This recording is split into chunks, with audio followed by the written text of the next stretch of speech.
In the middle of a weekday afternoon in Indianapolis, sometime in the early 1950s, a young minister named James Warren Jones walked into a restaurant near the center of the city and asked to be seated alongside a black colleague. The restaurant did not seat black patrons. The manager said so plainly. Jones remained where he stood. He did not raise his voice. He did not make a scene in the way that scenes are usually made. He simply declined to move, declined to accept the table offered to him alone, declined to treat the refusal as a condition of the world that had to be accepted rather than disagreed with. The two men were eventually served. The moment passed the way most moments do, without a record beyond the recollections of those who witnessed it. But in Indianapolis in the early 1950s, in a city whose restaurants and churches and neighborhoods were sorted by race in ways that had the texture of permanent fact, the refusal to accept that sorting was, in its quiet way, an act of real consequence. James Warren Jones was born in 1931 in Crete, Indiana, a small town in the flat agricultural middle of the state. His childhood was not easy by any account that has survived. His father was a disabled World War I veteran whose difficulties were substantial, and the family was poor in the particular way that rural Indiana poverty during the Depression years could be, unremarkable in the landscape it inhabited, invisible to official record, lived in kitchens and yards and church pews rather than in any archive. What has been documented about Jones's early years suggests a child who attached himself with unusual intensity to religious community from a very young age, who preached to neighborhood children and studied the styles of the traveling evangelists, who moved through Indiana's small towns and county seats in the 1940s. He was ordained by the Assemblies of God denomination at an age when most young men were still sorting out their circumstances. He had already been watching for years how a room full of people could be held. Indianapolis in 1955 was a city with more than 400,000 residents and an architecture of segregation that had been in place for decades. The city's black population, concentrated largely on the near north and northwest sides, lived in neighborhoods bounded not merely by custom, but by housing covenants, redlining practices, and the quiet enforcement mechanisms of realtors and banks that kept the map of the city stable in its racial geometry. Churches were not integrated. Civic institutions managed the question of race with the studied avoidance that characterized most northern cities of the period, which preferred to think of themselves as different from the South while maintaining arrangements that were in practice not so different at all. Into this city, in 1955, Jones opened a small congregation on North New Jersey Street that he called Community Unity Church. The building on North New Jersey Street was not imposing. It was the kind of space that small congregations find when money is limited and ambition exceeds what available funds can properly house. A storefront, essentially, its windows facing the street, its interior arranged with the practical improvisation of a community that was still deciding what it was. On weekday evenings that first year, the lights would be on inside while the neighborhood went about its business around it, and the people who filed through the door were, by the standards of the city they lived in, unusual, white and black parishioners entering the same building, sitting in the same rows, worshiping in the same service. The neighbors who stopped to look did so because the image was genuinely uncommon. In 1955, in Indianapolis, that was the correct response to what they were seeing. Jones had made a deliberate decision about integration that went beyond sentiment. He sought black members actively.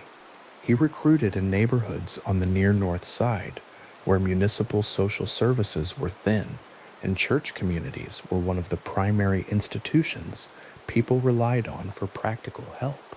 The congregation that assembled itself in those early months was genuinely mixed in a way that almost no other Indianapolis congregation could claim, and Jones understood the significance of that mixture in the city's political and social landscape.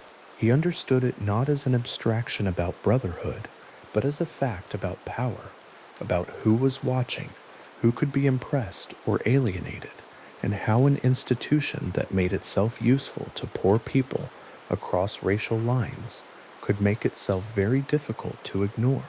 The practical programs came early.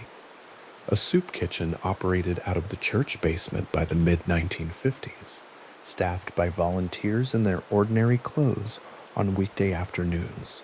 The tables inside were folding tables, the kind found in church basements everywhere, covered with mismatched donated plates, gathered from the kind of appeals that small congregations run through their networks. The serving line moved slowly. The people in it were the people that Indianapolis's formal social service apparatus did not reach well. The poor, the elderly, those who had come to the city looking for work and found its labor markets less welcoming than they had hoped. Jones's volunteers also distributed clothing collected from members who brought what they could spare. There were informal job placement efforts, connections made between church members who had skills and employers who needed workers, the kind of low infrastructure assistance that operates through relationships rather than paperwork. None of this required a formal grant or a municipal contract. It required a room, some time, and a congregation willing to show up. What Jones was building in those years had two registers operating simultaneously. One was the register of genuine social provision, real food, real clothing, real referrals to real work, delivered to real people in a city that had not arranged itself to take particularly good care of those people. The other register was the register of religious theater, and Jones was gifted in it to a degree that set him apart from most of his contemporaries in the Indianapolis evangelical world. He staged healing events. The word spread by the particular channel that extraordinary religious performances always travel, person to person, neighbor to neighbor, the relay of accounts that each iteration makes slightly more vivid than the one before. People came to the services having heard things. Jones did not disappoint them.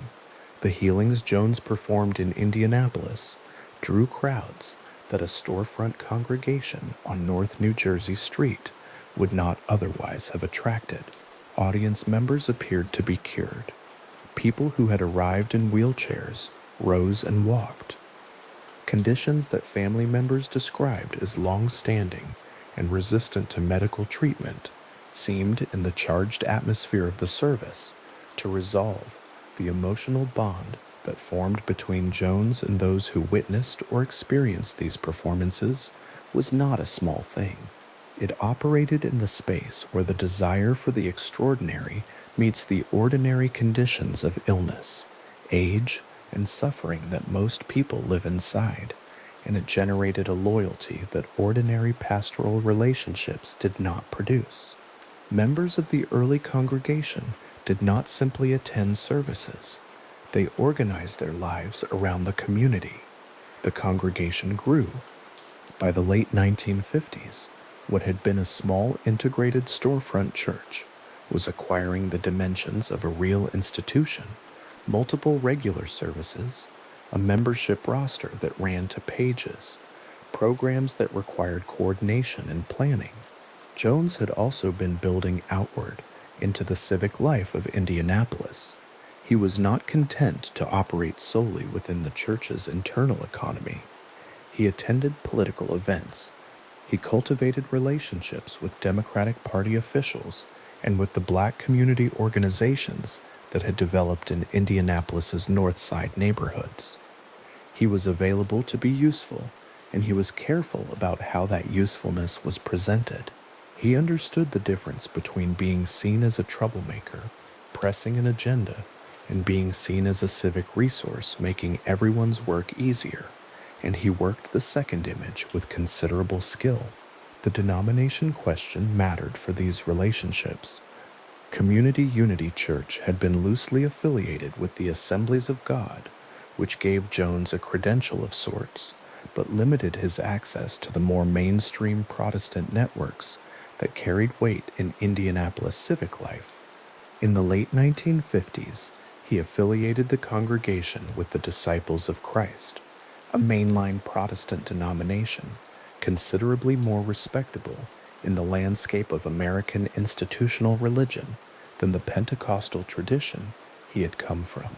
The Disciples of Christ connection gave People's Temple, the name the congregation was now using, a formal denominational standing that made it easier to be taken seriously by mayors, housing commissioners, and newspaper editors.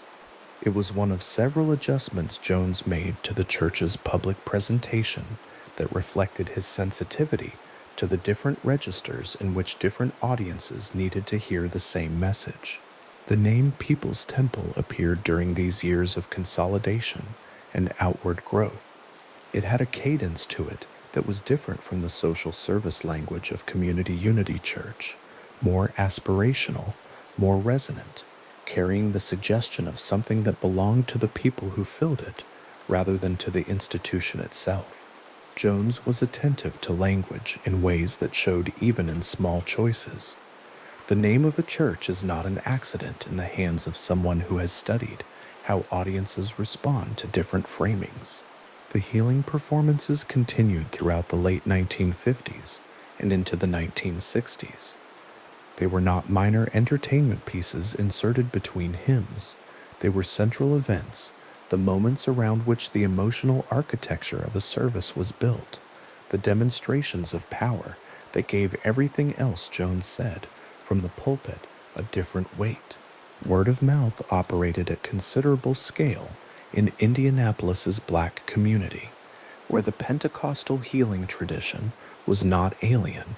People knew the form, had heard accounts from elsewhere, carried a living memory of what revival services could do in a room filled with expectation. Jones's performances landed in a prepared field. The crowds at his healing events included people who had traveled distances to be there, who had brought family members with conditions that had not responded to medical treatment, who arrived with the particular alert attention of people who had come hoping for something and were not yet certain they would find it. What the emotional bond between Jones and his congregation produced was something more durable than attendance records. Former members who were active in Indianapolis in this period have described the quality of the community as genuinely unusual, a warmth, a sense of mutual care across racial lines that was rare in the city, a feeling that the congregation was doing something that mattered in a way most congregations did not. The social programs were not separate from the spiritual community, but continuous with it. The soup kitchen was staffed by the same people who sat in the pews. The clothing distribution relied on the same relationships that produced the choir. The sense that the church was taking care of its members and of the city around it was not a public relations posture. It was the texture of the daily operation for the people inside it. Jones, meanwhile, had begun attracting attention from Indianapolis's political establishment. Mayor Charles Boswell was not a politician looking for trouble, and a young minister who ran a visibly integrated congregation, operated multiple community service programs, built relationships across the city's racial geography, and deployed his congregation as a voting and civic organizing bloc, represented something genuinely useful. In 1961, Boswell appointed Jones director of the Indianapolis Human Rights Commission. The appointment placed Jones in a position of real municipal authority, not symbolic authority, not an honorary seat, but a directorship that carried actual responsibility for the city's official posture on questions of race and civil rights, at precisely the moment those questions were becoming unavoidable across the country. The Human Rights Commission appointment was documented in the formal record of the Boswell administration. The letter confirming the appointment was printed on official city letterhead, its language carrying the formal weight of a municipal document. Jones's name appeared on official city stationery. He had access to the mayor's office. He had the standing of a city official at meetings and public events where his word carried a different kind of authority than the word of a private citizen or even the word of a minister. The appointment confirmed what the previous decade of careful civic work had been building toward: a position inside the machinery of the city that was difficult to attack without attacking the machine itself. It is worth pausing over what the Human Rights Commission directorship meant in 1961, specifically, in Indianapolis specifically. The civil rights movement was producing real pressure on northern cities to demonstrate that their racial arrangements were different from those of the South, even as most northern cities maintained those arrangements through less visible but equally effective mechanisms. The Human Rights Commission was, in part, a response to that pressure, a formal acknowledgement that the city had official positions on race that it was prepared to state publicly. Jones's appointment to lead it was a statement by the Boswell administration that the commission would have a director with genuine credentials in cross-racial community building, someone who could demonstrate that the city meant its official positions. It also gave Jones a platform that extended well beyond the congregation at People's Temple. The membership roster of the Indianapolis People's Temple congregation in the early 1960s would have been, to any outside observer paying attention, a document worth a second look. The names on it ran across the racial line that divided most of the city's institutions, black surnames and white surnames, in the same column, representing households from different neighborhoods, different economic circumstances, different relationships to the city's formal and informal power structures.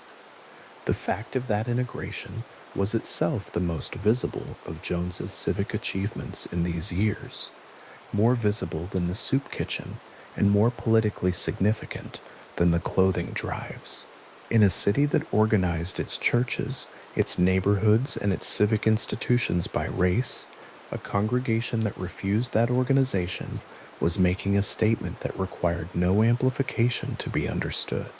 Jones's work in Indianapolis produced a paper trail that has survived with reasonable completeness in the municipal and denominational archives. The appointment letter from Mayor Boswell exists in the Indianapolis City Archives. The records of the People's Temple congregation from this period have been reviewed by researchers. The accounts of former members who were active in Indianapolis have been collected and preserved. The broad outline of what Jones built in Indianapolis in the 1950s and early 1960s is not a matter of serious dispute. The integration, the social programs, the healing performances, the political relationships, the civic appointment, these are documented facts in the ordinary sense. What those facts describe, when arranged in the order they occurred, is a decade of institution building by a young minister who understood simultaneously several different kinds of audience and what each of them needed to see. The black families who came to the soup kitchen needed food and a community that took them seriously as full human beings, rather than problems to be managed. The white liberal civic establishment needed someone who could demonstrate that Indianapolis's official commitment to human rights was not purely decorative. The political operatives in the Democratic Party organization needed a minister who could move votes and bodies, and who would be a reliable ally in exchange for the protection that political relationships provide. Jones provided each of these audiences with what they were looking for, and in doing so, built an institution that had a different kind of resilience than a congregation that served only one. The storefront on North New Jersey Street had been left behind by the early 1960s. The congregation had grown beyond it. People's Temple occupied a larger building, one that could accommodate the services, the social programs, and the administrative operation that the church's expanding activities required. The neighborhood around the church knew it as a real presence, the kind of institution that generates foot traffic, that draws people from distances, that has a visible effect on the street outside it. Indianapolis had produced by 1963 a genuinely unusual thing, a large racially integrated congregation with its own director of the city's Human Rights Commission, its own record of documented social service provision, and its own capacity to move people and resources in ways the city's political establishment had learned to treat with some care. Jones preached with the physicality of someone who had studied the traveling evangelists of his Indiana boyhood and understood their techniques from the inside. His services were not quiet affairs. They drew on the Pentecostal tradition he had absorbed as a young man, the emotional intensity, the call and response, the building pressure of a room in which the expectation of something extraordinary was itself part of what made extraordinary things feel possible. Former members of the Indianapolis congregation have described the experience of attending a People's Temple service in this period in terms that emphasize the sense of belonging as much as the content of what Jones said. The community felt real, the feeling that this particular group of people was doing something that mattered in a city that was in 1958 or 1959 or 1961 in the middle of a genuine reckoning about race. That feeling was not manufactured. It arose from facts about what the congregation actually did and what it actually was. The question of what Jones himself believed during the Indianapolis years is a question the record does not answer cleanly. He preached with apparent conviction. He organized with evident strategic intelligence. He made decisions about integration, about social programs, about the Disciples of Christ affiliation, about the Human Rights Commission appointment that required genuine calculation about means and ends. Whether the private man and the public minister were already separated by a significant distance in these years, or whether the institution he was building was genuinely continuous with whatever he privately held, is not something the Indianapolis archives establish. The documents from this period show what Jones did. They show the letter from Mayor Boswell, the membership roster with its alternating surnames, the soup kitchen tables in the church basement, the crowds at the healing services, the growing civic presence of a young minister making himself useful to a city. They do not show what Jones thought when the service was over and he was alone. What they do show is that by 1963, James Warren Jones had accomplished something that very few religious figures of his generation in the Midwest had managed. He had built a racially integrated congregation of real size at a time when virtually no other Indianapolis congregation could claim the same. He had organized genuine social service programs that were providing real assistance to poor communities the city was not serving adequately. He had constructed political relationships at the highest levels of Indianapolis civic life. He had been appointed to a real position of municipal authority. And he had done all of this while maintaining the emotional center of a Pentecostal healing ministry that held his congregation's loyalty in ways that ordinary institutional ties did not produce. The combination was unusual. The record of it is clear. The Indianapolis Human Rights Commission directorship lasted through the early 1960s. The work of the commission under Jones touched employment discrimination, housing segregation, and the treatment of black residents by city institutions. The full landscape of official racial policy in a northern city in the years immediately preceding and following the civil rights legislation of 1964. Jones was not a passive figurehead in the role.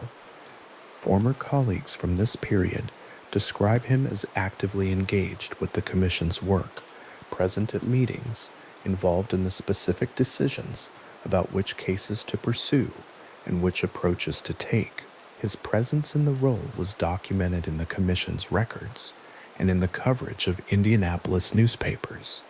By the mid-1960s, Jones was already thinking about the next phase of what People's Temple might become. The congregation had grown substantially from its North New Jersey street origins. The social programs had expanded. The political relationships were real and active. But Jones had also developed a reading of American society and politics that pointed him toward larger ambitions and toward a growing conviction that what he had built in Indianapolis, substantial as it was, represented only the beginning of a possibility he had not yet fully explored. The Indianapolis chapter of the People's Temple story is the chapter in which an institution was founded and a method was developed in which the soup kitchen tables were set for the first time. The mixed-race membership rosters were compiled, the healing crowds assembled, the civic relationships cultivated, and the first official appointment letter from a mayor arrived on paper bearing the seal of the city of Indianapolis. That letter, the formal appointment document from Mayor Boswell, printed on city letterhead, filed in the Indianapolis Municipal Archives, carries a kind of calm significance when placed against the full context of what Jones had built in the decade before it arrived. It confirmed a relationship between People's Temple and the city's formal power structure that Jones had been constructing, one careful introduction at a time, one useful service at a time, one election season mobilization at a time. The letter named him. It gave him a title. It pressed the city's official seal into its upper corner and declared that the young minister from the storefront on North New Jersey Street had made himself useful enough to the machinery of Indianapolis's civic life that the machinery was prepared to say so in writing. The soup kitchen and the clothing drives, and the healing crowds, and the integrated pews had all contributed to the conditions in which such a letter could be written. The document sat in its municipal file folder in the way that official records sit, undramatically, precisely described, representing without comment the careful work of building institutional trust, one relationship at a time. The file folder in the Indianapolis Archives holds the letter still. The city's records office is a building of the ordinary kind, with ordinary filing systems and archivists who respond to inquiries in the ordinary way. The document is accessible. The city seal is there, pressed into the upper corner of the page. The date is there. Jones's name is there, followed by his new title. The record of what he built in Indianapolis is quiet in the way that records are quiet, not silent, not sealed, not hidden, but waiting in the particular stillness of a paper archive for the next person who comes looking, carrying with them the specific question that only this document can answer. Jones stood at a People's Temple pulpit in the early 1970s, holding a Bible openly in both hands before his congregation. The book was held at chest height, its spine resting against his palms, its cover facing outward toward the seated rows of members who had come from San Francisco's neighborhoods and from the Central Valley and from small towns in Northern California to sit in those chairs and hear what he had to say. The overhead lights were on, the room smelled of folding chairs and floor wax, and the particular warmth of a crowd gathered in a medium-sized hall. Somewhere above the pulpit, a hand-lettered banner quoted the second chapter of the Acts of the Apostles, and the words on the banner, all that believed were together, and had all things common, were visible to every person seated in the hall, a quotation from a text written nearly 2,000 years before this. Jones had been turning over in his mind since at least his early years in Indianapolis, when he had first begun to understand that the early Christian community described in the New Testament, looked from a certain angle very much like a socialist collective. The Bible in his hands was a worn copy. It was not a prop exactly. It was a text he had lived inside for years, one he knew with the kind of intimacy that comes from sustained and professional engagement, the way a lawyer knows a legal code or a musician knows a score, well enough to use precisely, well enough to know where its weight falls, well enough to carry it before a room full of people who trusted that the man holding it understood what it contained. What Jones privately thought of the object in his hands at that moment, and what he had begun to tell his most trusted inner circle members in those same years, were two things that did not quite match each other. The distance between them was real and documented, and it is worth following with patience through the particular kind of mind that produced it. The theological and ideological framework Jones constructed over the 2 decades of his active ministry had a name he used in internal discussions with senior members of the church. He called it apostolic socialism. The term was not accidental. Each word was doing specific work. Apostolic reached back to the Acts of the Apostles in its description of the first Christian community in Jerusalem, where believers reportedly held property in common, sold their possessions, and distributed the proceeds among all according to each person's need, and gathered daily in a shared life that Jones read as an early and inspired model of collective social organization. Socialism, named the political tradition Jones had been drawing toward since at least his late teenage years in Indiana, when he had begun reading Marx and studying the history of American labor movements and attending the meetings of whatever left-leaning political organizations a young white man in mid-century Indiana could find. Apostolic socialism bound these two streams together into a single framework that Jones presented as the recovery of something the institutional church had lost, the original practice of the early community before it was corrupted by hierarchy and property and the accommodation of political power. The banner on the wall behind him, the verse from Acts, was not decorative. It was the foundation document of the argument. What made the argument genuinely compelling to the people who received it was that it was not obviously wrong. The passage in Acts chapter 2 describing communal property among the Jerusalem believers is actually there, actually reads as Jones described, actually presents a vision of shared economic life that sits in some tension with the arrangements of every Christian institution that followed. Theologians had been wrestling with it for centuries. Radical Protestant movements had returned to it repeatedly.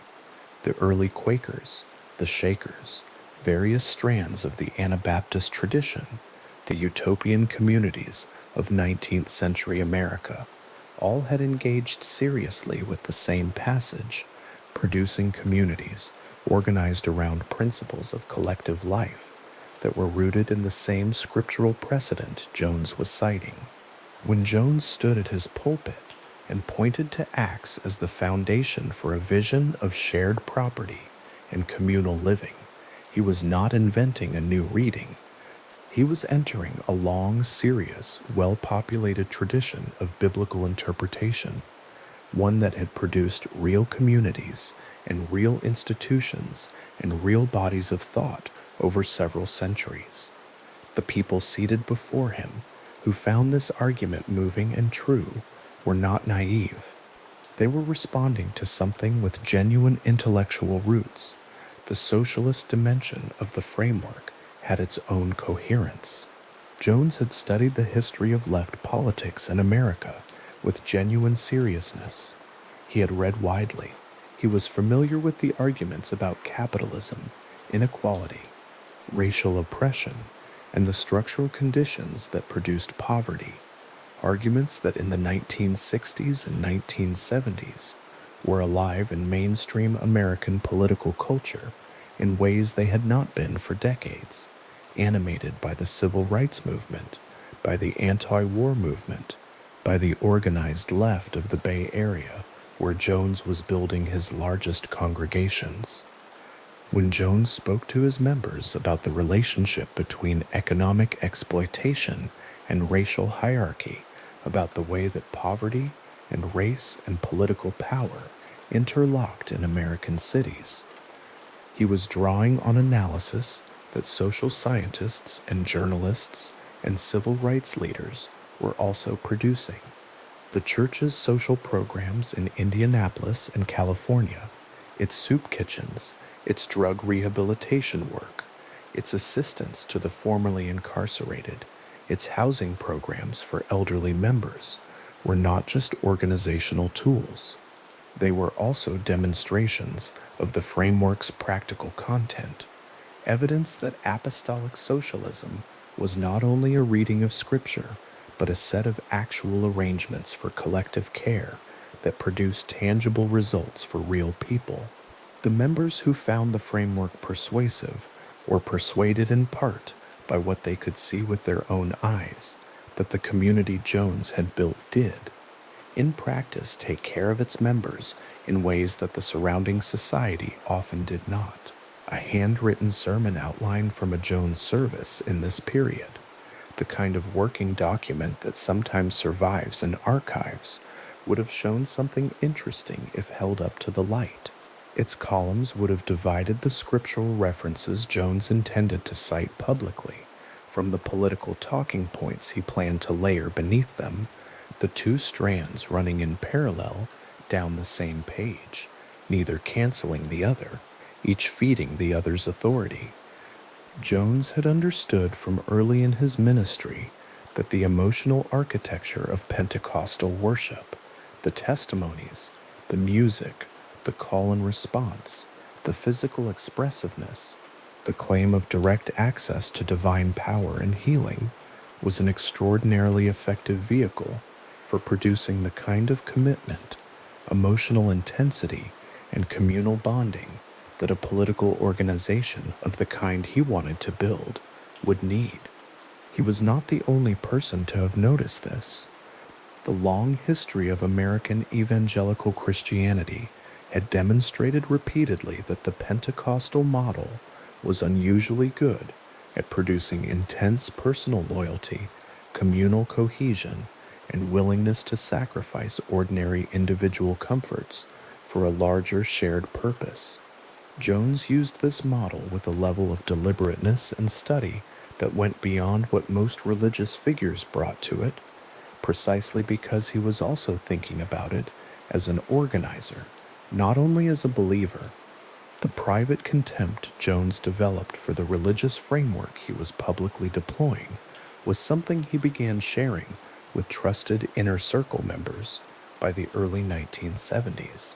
Former members who were part of the church's senior leadership during this period have described in their later accounts that Jones would, in private settings, speak dismissively of the Bible as a document of oppression and superstition, a text that had been used historically to justify slavery, to suppress women, to legitimate political hierarchy, while continuing at the very next public service to invoke it with apparent reverence and emotional intensity.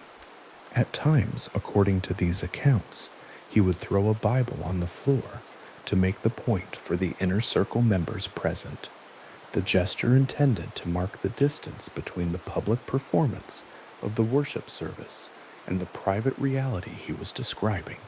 The gap this reveals is an unusual one.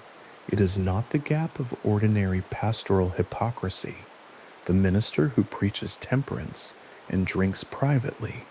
It is a more thoroughgoing division in which the entire public framework of the institution, its language, its rituals, its emotional architecture, its claim to spiritual authority, was understood by Jones himself as a vehicle for something else, rather than as an end in itself. What that something else was had become explicit in his private communications with senior members by this point. The record of former member testimony that has accumulated since 1978 in interviews, in published memoirs, and in documentary accounts is consistent on this point.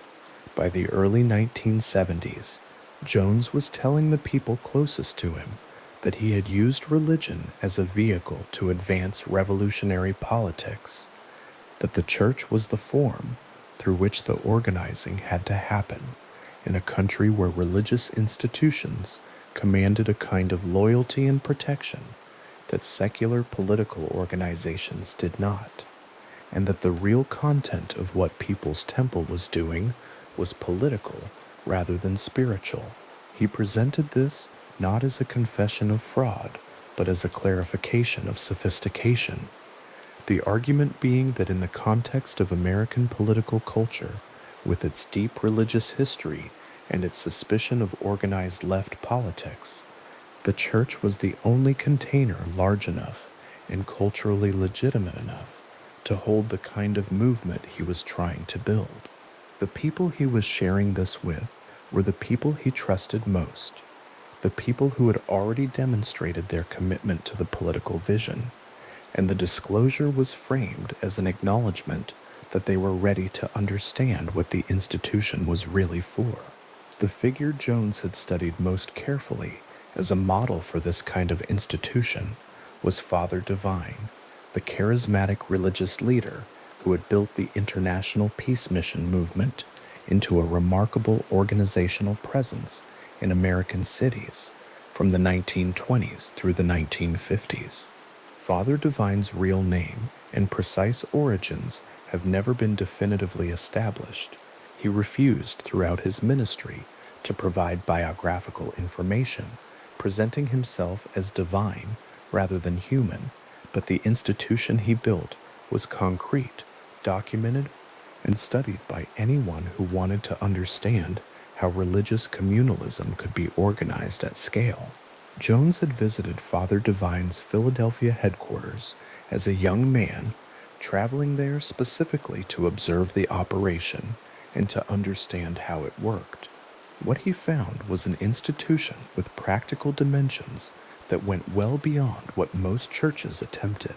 Father Divine's Peace Mission operated communal residences, called Peace Missions, where followers could live collectively, contributing their income to the community in exchange for housing, meals, and the shared life of the group. The free dining halls Father Divine ran in Philadelphia and New York fed hundreds of followers and visitors each day with meals served at long tables, the act of communal eating carrying both practical and spiritual meaning. It was, in the Peace Mission's theology, a demonstration of abundance, a refusal of scarcity, evidence that the Father's divine power manifested in the material world as plenty. The economic arrangements were sophisticated. Property was held collectively. Members transferred their assets to the organization. The institution generated income through the collective labor of its members in businesses, laundries, groceries, farms, whose proceeds supported the communal life. The political dimension of Father Divine's work was also something Jones studied. Father Divine had been an unusually outspoken opponent of racial segregation at a time when this was genuinely dangerous, attracting followers from both black and white communities to his integrated services and residences, and cultivating political relationships with elected officials who found in his organization a dependable block of voters and volunteers. The Peace Mission had aligned itself with various political figures and causes over the decades, Father Divine receiving prominent politicians at his tables and appearing alongside them in photographs that were then distributed in the movement's publications. The pattern of building political relationships through religious institutional presence, of making the church useful to political figures in ways that produced protection and legitimacy in return, this was something Jones absorbed and adapted with considerable care. The parallels between Father Divine's operation and what People's Temple would become are close enough to be worth examining in detail, not because one was a copy of the other, but because Jones had gone to Philadelphia specifically to understand how the model worked, had taken what he learned, and had built something that shared the underlying logic while extending it in new directions. A membership instruction document distributed to People's Temple Inner Circle members in the early 1970s would have shown the framework in its most explicit form. The language of such a document and accounts of documents of this kind appear in the testimony of former members who saw them. Moved mid-page from scriptural reference to socialist political vocabulary in a transition that would have been startling to an outside reader, but that made complete sense within the logic Jones had built. Acts 2:44 on one paragraph, a discussion of collective economic arrangements in the next, a reference to the redistribution of property in the early Christian community flowing into a discussion of economic inequality and class structure in contemporary America. The two vocabularies coexisted on the page because they were understood within the framework as describing the same thing. The early church was socialist. Socialism was the recovery of the early church. The political and the spiritual were not two separate registers requiring translation between them. They were, Jones argued, the same claim read in different languages, one ancient and one modern. The banner visible above Jones at the pulpit during services, its quotation from Acts, its hand-lettered text, its presence in the room as a permanent reference point, was not the only visual element organizing the space of a People's Temple meeting hall in this period. The interior of a California temple building in the early 1970s was a specific kind of room. Folding chairs were arranged in close rows. The acoustic properties of a meeting hall of that size, with that density of bodies, produced a particular kind of enclosed sound, voices carrying, music contained and amplified, the physical presence of a gathered crowd, creating its own atmospheric pressure.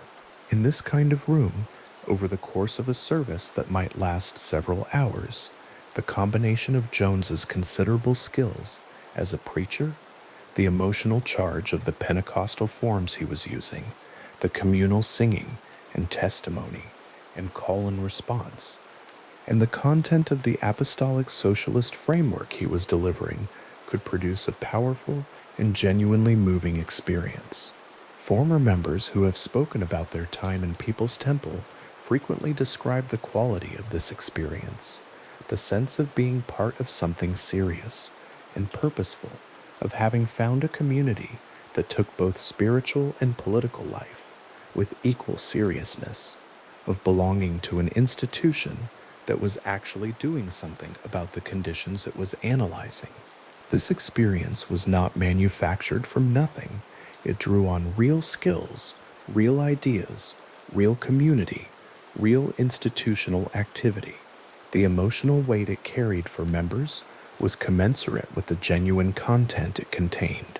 The Acts of the Apostles, open to chapter 4 in a worn church Bible, presents another face of the same argument. The passage there, like the one in chapter 2, describes the Jerusalem community holding property in common, members selling land and houses and laying the proceeds at the apostles' feet for distribution according to need. In a copy of this text that had been used in People's Temple study, the passage would have been marked in underlined verse, a marginal annotation in a member's handwriting, the single word now written in the margin beside the description of communal property, connecting a text written in the 1st century to the present moment of the reader, collapsing the distance between the Jerusalem community and the folding chairs and the hand-lettered banner and the California night outside the meeting hall windows.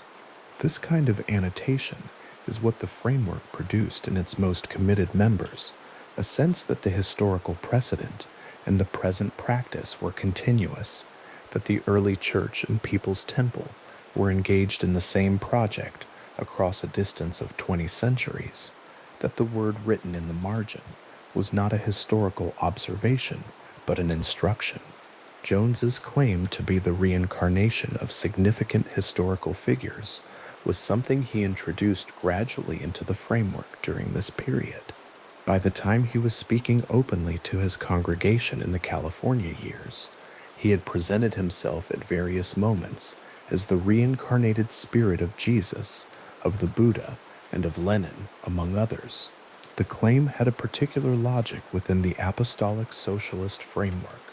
If the divine spirit, or whatever force Jones was naming when he used the language of divinity, had moved through history in different vehicles toward the same end, and if that end was the liberation of the oppressed, then the figure who combined spiritual authority with political revolutionary consciousness was the one in whom the spirit would naturally concentrate.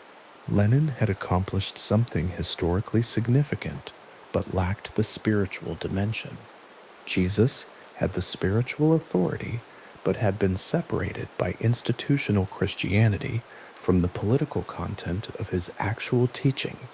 In Jones, the argument went, both strands were finally united in a single person at a historical moment when that combination was necessary.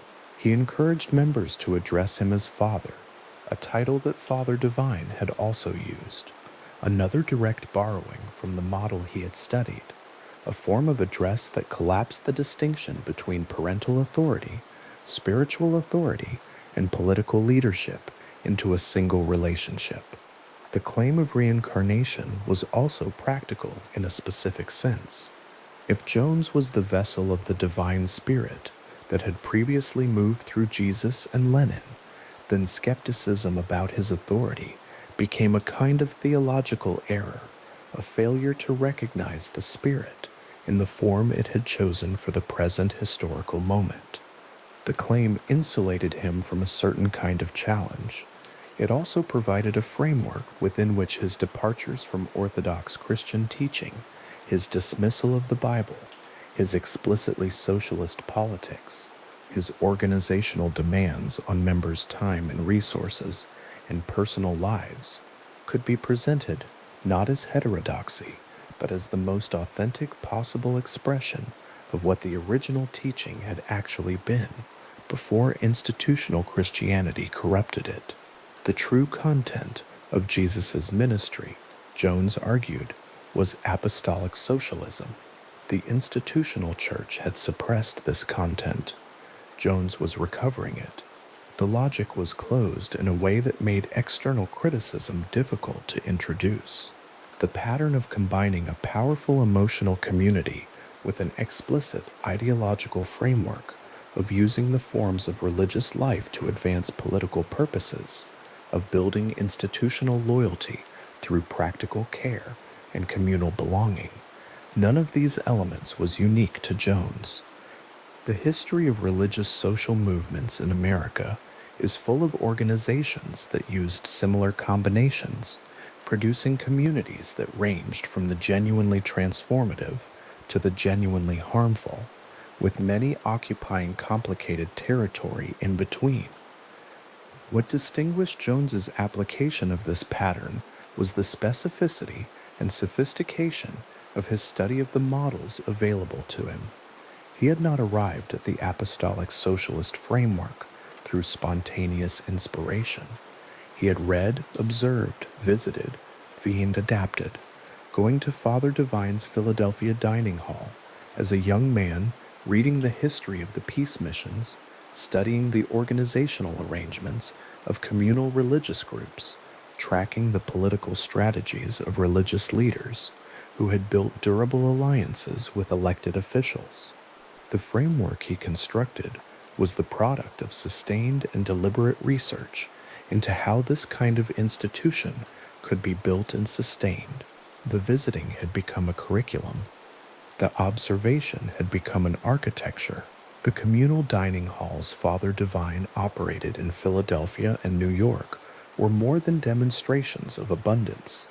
They were organizational infrastructure, the act of eating together daily at long tables in a room that belonged to the community, produced the kind of sustained, intimate contact that built loyalty more reliably than almost any other social practice.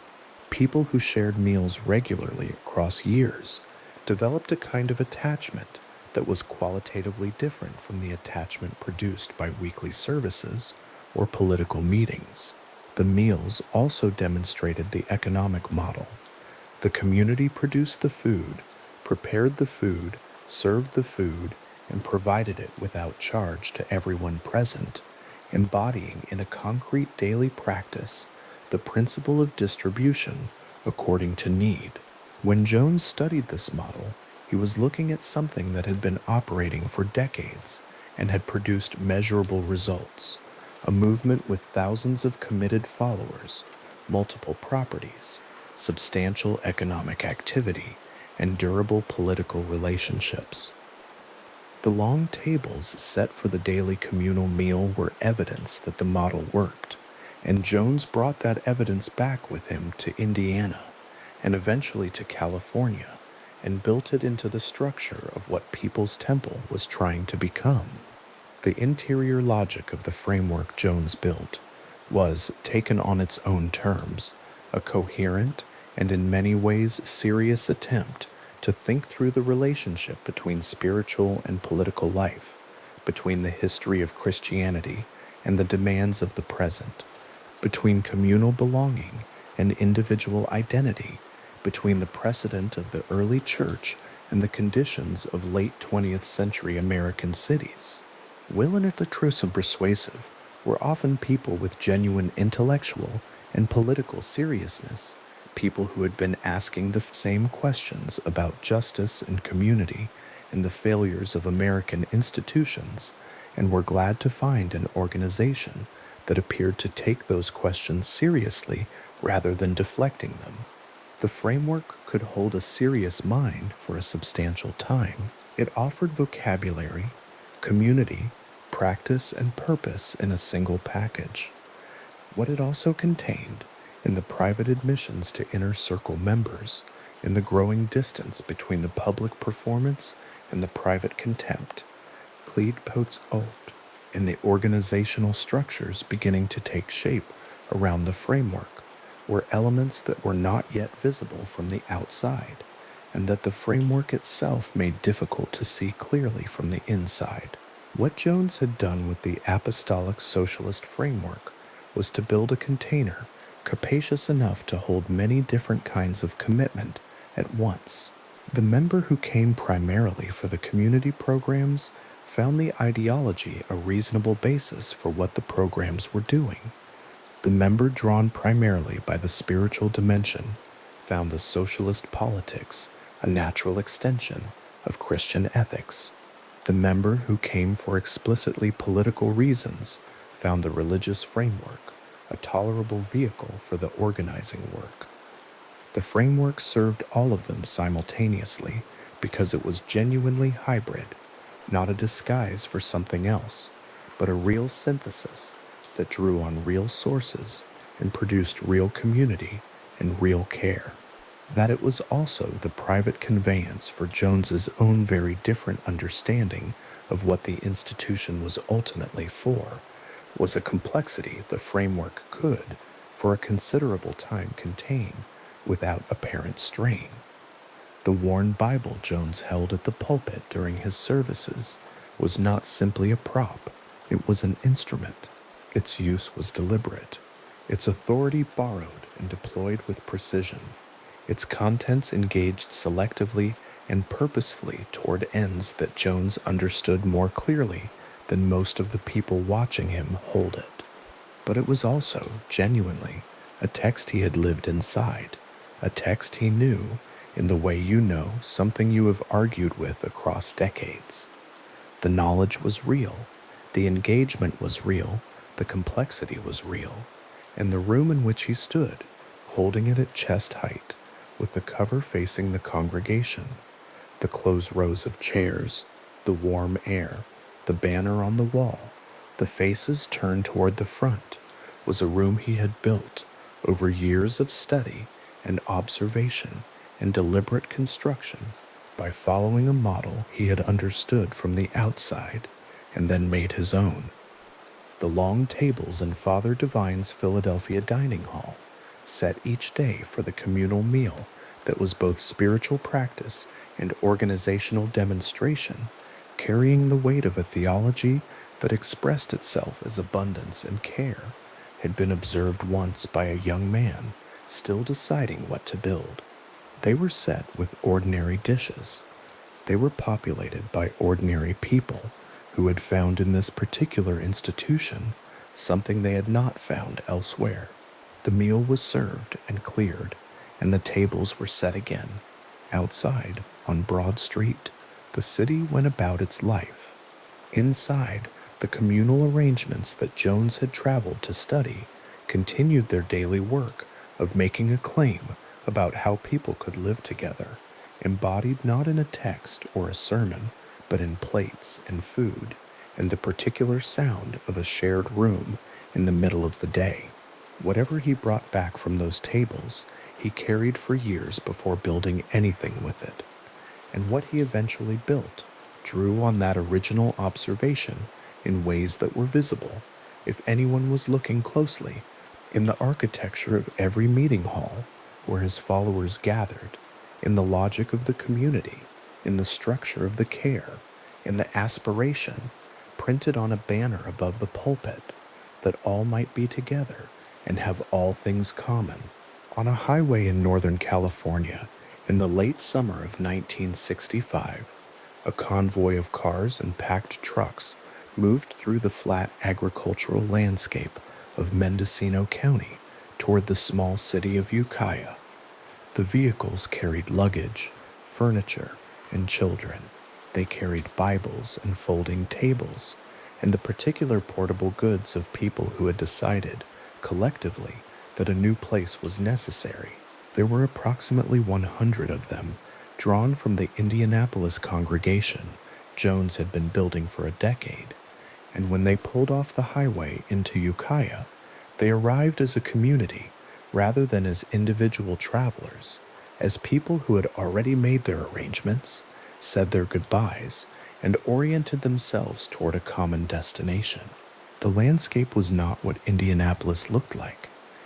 The hills above Ukiah were covered in oak and madrone, dry and gold in the late summer heat, and the Russian River moved through the valley floor below them in a way that no body of water in central Indiana quite resembled. Jones had offered his congregation a specific reason for choosing this place.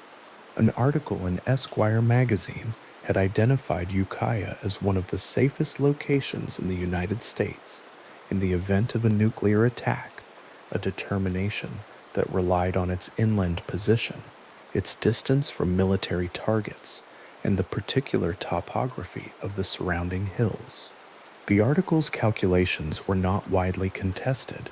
Jones had cited them plainly, and for a congregation that had already absorbed a theology of collective survival, the reasoning had a kind of practical clarity. The Ukiah settlement was not a single building or a closed compound. It was a community inserting itself into an existing small city, attending the local school district, opening services in rented facilities, establishing relationships with neighboring institutions in the way any arriving congregation might. Jones held services in the area and continued building the organizational structures that had made the Indianapolis church functional: the free dining programs, the visiting of the sick, the assistance for people whose circumstances made ordinary social services insufficient. These continued in the new setting, with the same volunteers who had run them in Indiana, doing work that looked, to any Ukiah resident who encountered it, like ordinary church programming, carried further than most congregations carried it. The move itself did not constitute a retreat from public life. Jones had not withdrawn to Mendocino County to build something apart from the world. The stated rationale was safety, and the destination was a real California city with a functioning civic infrastructure, a newspaper, a school board, and a set of political relationships that Jones characteristically began attending to shortly after arrival. The members who had driven their loaded cars across the country were not hermits. They were churchgoers who had relocated and who continued the work of their institution in the new geography with the same organizational habits they had developed in Indianapolis over the previous decade. What changed in the years following the Ukiah arrival was scale. Jones had built one congregation in one Midwestern city across roughly 10 years. What the California years produced was an institution of a substantially different order, one that eventually held large active congregations in two of the country's most politically consequential cities, operated social programs that attracted the attention of elected officials, and built a reputation substantial enough that its endorsement became something local campaigns actively sought. The path from the Ukiah Highway exit to the floor of the San Francisco Housing Authority Commission ran through about 11 years, and it ran through a particular urban landscape in a particular political moment, and following it requires attending to both. San Francisco in the early 1970s was a city in active reconstitution. The Fillmore District, historically one of the city's most significant black neighborhoods, had been substantially altered by urban redevelopment projects that displaced residents and transformed blocks of established community life into vacant lots and new construction. The people who remained in the Fillmore and the surrounding neighborhoods were in many cases people with limited resources and extensive needs, people for whom a church that offered free meals, assistance with legal problems, help finding housing, and a community of evident mutual care was not merely a spiritual option, but a practical resource. Jones understood this.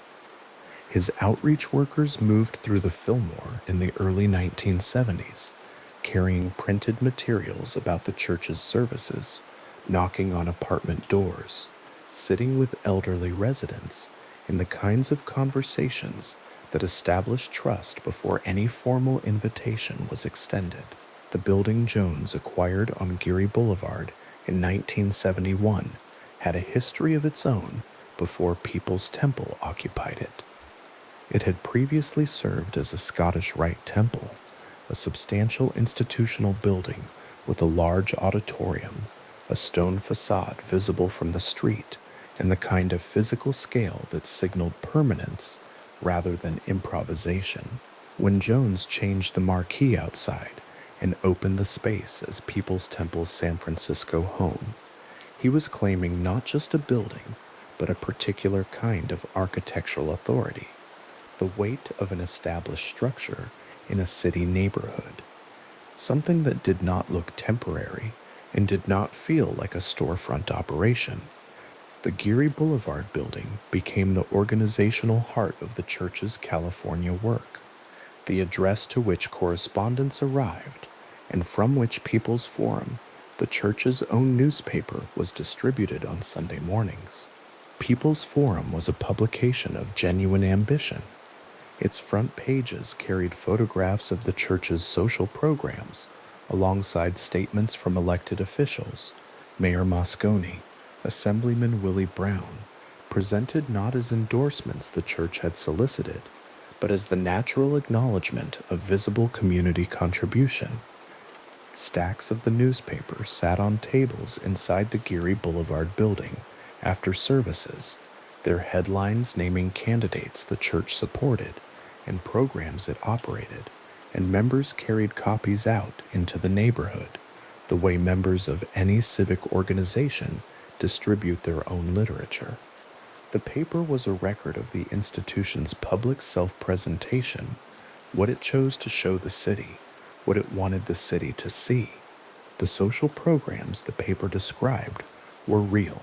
People's Temple operated drug rehabilitation work in California during a period when the demand for such services substantially exceeded what municipal programs could provide. It ran care services for elderly members and residents in the surrounding community, assistance for people recently released from incarceration, and free legal aid for individuals who would not otherwise have had access to an attorney. These programs attracted favorable coverage in the San Francisco press and were cited by political allies as concrete evidence that the church merited public support. The coverage was genuine. Reporters writing about the programs were writing about services that existed and that served real people who needed them in a city where such services remained insufficient. Jones had studied, years before any of this, how a religious organization could make itself indispensable to the practical life of a city. The relationship between organizational visibility and political protection was not a principle he had invented. It was something he had observed in operation in Philadelphia in the communal dining halls and collective residences that Father Divine's International Peace Mission movement had sustained for decades. What Father Divine had built, the free meals, the communal housing, and the economic arrangements that created mutual dependency, the political alliances that made the organization useful to elected officials. Jones had studied as a young man and adapted with deliberate attention to his own institutional context. The adaptation was visible in the church's approach to electoral politics. People's Temple did not merely encourage members to vote. It ran a mobilization operation, canvassers, phone bankers, election day workers, that functioned with the organizational discipline of a professional campaign, and that was available to candidates who cultivated the church's support. The 1975 San Francisco mayoral election, in which George Moscone narrowly defeated John Barbagallo, became one of the most frequently cited examples. Moscone's margin in black neighborhoods was essential to his victory, and those neighborhoods were, in significant part, places where People's Temple had been doing visible community work for several years. The church's mobilization operation was credited by multiple observers with having made a material difference in a contest that was decided by a relatively small number of votes. Moscone won. He knew who had worked for him. The political capital this represented was not abstract. It translated into access, into appointments, into the particular kind of institutional protection that derives from being genuinely useful to people who hold power. Jones had learned in Indianapolis, in his work with the city's Human Rights Commission, that making oneself useful to a city's political machinery was a form of institutional security. The California operations extended that lesson to a considerably larger stage. The politicians who appeared at People's Temple events, who accepted the church's endorsements, who posed for photographs with Jones and his senior members, were not primarily acting from theological sympathy. They were acknowledging an organization that delivered what organizations delivering it are acknowledged for: votes, volunteers, visibility, and the ability to mobilize a constituency in a predictable and useful direction. By 1976, Jones had been appointed to chair the San Francisco Housing Authority Commission. The appointment gave him a position of real municipal power, oversight of an agency responsible for housing programs affecting thousands of low-income residents, access to city planning processes, and the formal authority that comes with chairing a public body. The Commission's meeting agendas from that period carry his name at the top, printed in the standard institutional format of a municipal body conducting routine public business: housing code compliance, vacancy rates, capital improvement schedules. The documentation of his chairmanship sits in the Commission's public records alongside the ordinary administrative material of city government, filed in the same folders and accessible through the same public records processes as any other municipal business from the period. The positioning was cumulative. Each political relationship deepened the next. Each public appointment made the institution harder to examine critically because the institution had made itself a visible participant in the city's civic life, and the people who might have examined it more closely were, in many cases, people whose own political interests had become entangled with its continued good reputation. This was not unique to People's Temple. It was a recognizable pattern in the relationship between religious organizations and municipal politics, the exchange of services and mobilization capacity for access and protection. What made the pattern notable in People's Temple's case was the speed and thoroughness with which it was accomplished, and the scale of the social programs the church built in the space the relationship created. A 1976 Democratic Party campaign event produced a photograph that People's Temple reproduced extensively in its own publications. Rosalind Carter standing alongside Jones, the image carrying the implicit weight of a connection to the highest levels of national political life. The temple circulated the photograph as evidence of Jones's standing, not as a claim about any particular policy relationship, but as documentation that the institution had arrived at a level of recognition that placed it in the same rooms as figures of national significance. The photograph existed, the event had occurred. The church's distribution of it was a statement about what the organization had become in the decades since a convoy of packed cars had pulled off a California highway in the late summer heat. The Los Angeles congregation established alongside the San Francisco operation extended the church's institutional reach across a second major California city. Jones held services in Los Angeles that drew large crowds from communities similar to those the Fillmore District outreach had reached, people seeking both spiritual community and practical assistance, people whose circumstances made the church's material programs genuinely useful. The two California congregations together created an organizational presence substantially larger than anything the Indianapolis years had produced, and the administrative complexity of running them required a staff and a management structure that had evolved considerably from the volunteer operation of the early church years. The People's Forum newspaper, distributed from Geary Boulevard on Sunday mornings, was one visible surface of that organizational complexity. Below it lay financial operations, real estate holdings, political correspondence, social program administration, and the management of a membership that by the mid-1970s numbered in the thousands. The church had its own publication, its own legal staff, its own security arrangements, and its own communication infrastructure, a telephone and letter-based network that connected the San Francisco and Los Angeles operations with the Ukiah settlement and with the growing agricultural project in Guyana that Jones had begun developing as the decade progressed. Each component of the organization was real, and each had been built through the accumulation of specific decisions, relationships, and resources across a span of years. The Guyana project had a stated rationale that echoed, in some ways, the reasoning Jones had offered for the move from Indianapolis to Ukiah.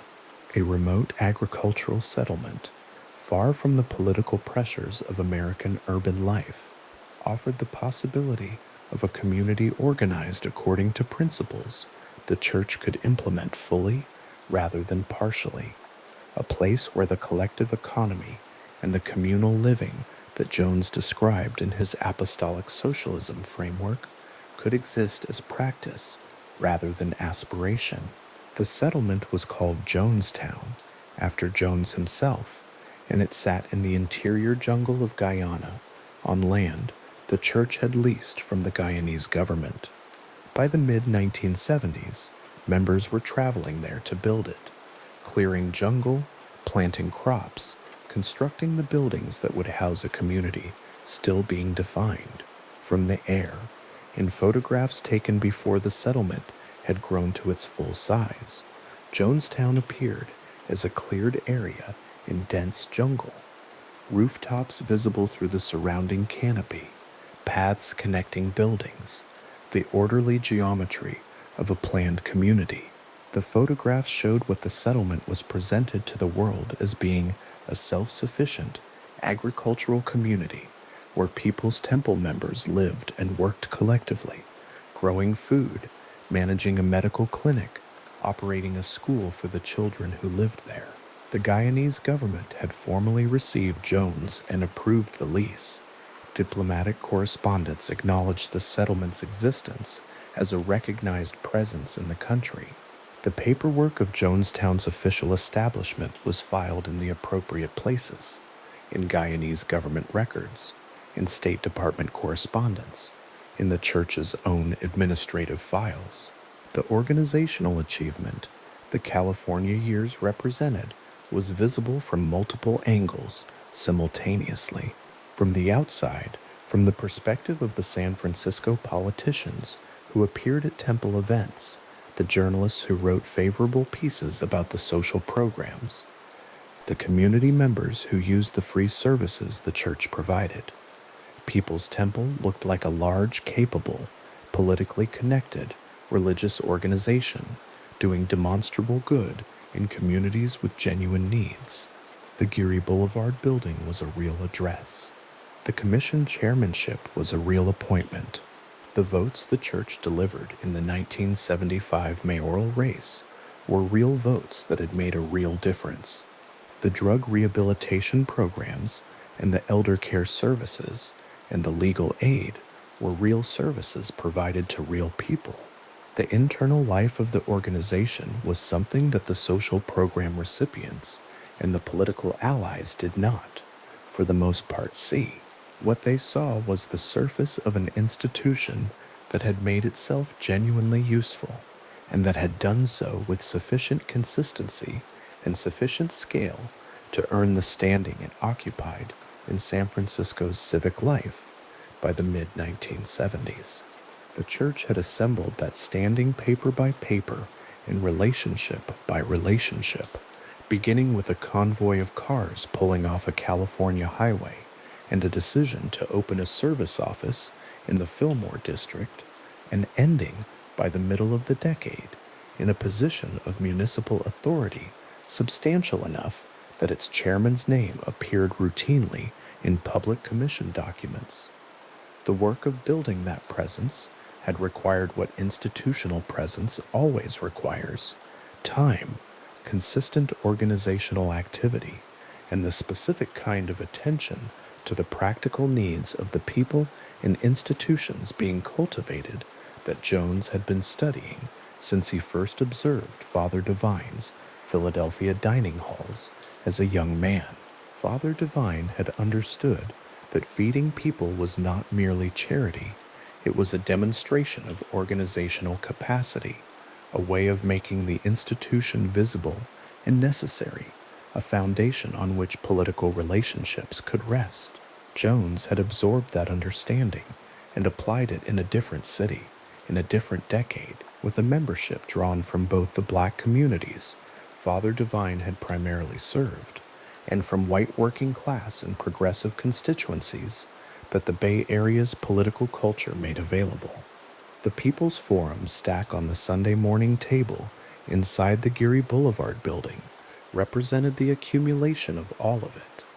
The newspaper carried the church's endorsed candidates on its front page, and it carried photographs of the social programs, and it carried statements from the mayor of San Francisco and from state legislators who had attended temple events. It was a document of institutional arrival of an organization that had moved from a rented hall in Ukiah to a stone building on Geary Boulevard in 5 years, and from that building to the chairmanship of a municipal commission in 5 more. The stack diminished as members carried copies out into the neighborhood, each newspaper a portable record of what the institution had become, moving into the city in the hands of the people who had built it. The particular texture of Sunday morning on Geary Boulevard in 1976 is recoverable from the materials the period left behind. The commission agendas with Jones's name at the top, the People's Forum front pages, the correspondence files of elected officials who maintained active relationships with the church, the photographs from campaign events, the social program reports cited in press coverage, the membership figures that made the church's mobilization capacity credible to the politicians who sought its support. These documents together describe a specific institutional moment, the high point of People's Temple's public standing in San Francisco, the point at which its political reach was most extensive, and its social programs most visible, and its presence in the city's civic life most thoroughly established. From that position, the Jonestown Project in Guyana was simultaneously a practical continuation and a quiet reorientation, a place being built in the South American jungle that would, by the late 1970s, hold a significant portion of the church's membership, drawing them away from the California cities where they had been embedded and toward a settlement whose remoteness from American civic life was, depending on the perspective, either a feature or a consequence. The lease documents with the Guyanese government were filed. The medical clinic and the school were built. The crops were planted. The settlement's official existence was registered in the appropriate correspondence with the State Department. And in aerial photographs from those years, Jonestown appeared as a clearing in a very large jungle, its rooftops ordered and visible from above, its paths connecting building to building in the systematic geometry of a community that had been planned and then constructed according to that plan. Jones had been, by 1976, the chairman of the San Francisco Housing Authority Commission, a recipient of a photograph with a president's wife, a figure whose church had been credited with decisive electoral contributions in a close mayoral race, and the operator of social programs that covered addiction recovery, elder care, legal assistance, and community outreach in 2 major California cities. These facts belong to the public record of the organization's California decade. They were documented in commission minutes, in newspaper archives, in the correspondence files of politicians who had found the church useful, and in the pages of People's Forum itself, which had recorded the church's public self-presentation with careful attention to the details it most wanted preserved. The decade between the Ukiah arrival and the Jonestown construction had produced something that could be measured in documents and appointments and program reports and newspaper coverage, a paper record of institutional growth that moved from a rented hall to a stone building to a commission chairmanship in a city of significant national political importance. Each step had rested on the previous one. The Ukiah community had provided the base from which the Bay Area organizing could begin. The Bay Area organizing had produced the political relationships but made the Housing Authority appointment possible. The Housing Authority appointment had deepened the institutional protection that allowed the social programs and the Jonestown development to proceed without the scrutiny that a less politically embedded organization might have attracted. The pile of People's Forum newspapers on the table inside the Geary Boulevard building on a Sunday morning in 1976 diminished as the morning went on. Members carried copies out through the doors and into the street, taking with them the front pages that named the church's endorsed candidates and described its programs, moving into a city where the institution those pages described had become, over the course of a decade, a visible and established presence. The stack that remained at the end of the morning was smaller than the one that had been set out at the beginning. The copies that had left the building were in the city somewhere, on tables in bags, passed between neighbors, left on counters. The newspaper's distribution was, in its small way, the continuation of the same work the Fillmore outreach workers had done years before, carrying the institution's name and its stated purposes into neighborhoods where people might find them useful. Paper by paper, relationship by relationship, the presence had been assembled, and by 1976, the assembly was sufficiently complete that the name at the top of a Housing Authority Commission agenda looked, to anyone reading it in the ordinary course of municipal business, entirely like it belonged there. The meeting room in a People's Temple facility in Northern California, sometime in the mid-1970s, had a particular quality in the late hours of the night that former members would return to again and again in their later accounts. The overhead fluorescent lights stayed on, regardless of the hour. The folding chairs were arranged in close rows, enough seats for several hundred people, and the people in those seats had been sitting since the early evening. The clock on the wall, if anyone was still watching it, might read 2 in the morning, or 3, or later still. The windows were dark. The room was not. This was not unusual. This was a Thursday. The meetings that People's Temple held multiple times each week had a duration that was in itself one of their defining features, not because any single session produced anything that required so many hours to accomplish, but because the hours themselves were the point. Former members who gave testimony in the years after leaving the church were consistent on this detail. The length was not incidental, it was structural. A person who has been sitting under fluorescent lights in a folding chair since 7 in the evening, who is still sitting in that same chair at 3 in the morning while a man at the front of the room calls out names, has a diminished capacity for the kind of quiet internal resistance that might otherwise arise. The mind that is very tired is a mind that finds agreement easier than argument. The record of what People's Temple built inside those rooms is in part a record of what chronic exhaustion makes possible. Jones had studied this. He had studied many things. The internal architecture of People's Temple, as it operated in California in the 1970s, was not a simple thing. It was layered, and each layer served a function, and the functions were related to one another in ways that made the whole more durable than any single part would have been on its own. There were the public-facing programs, the drug rehabilitation services, the free meals, the legal aid, the senior housing that generated positive press coverage and political alliances.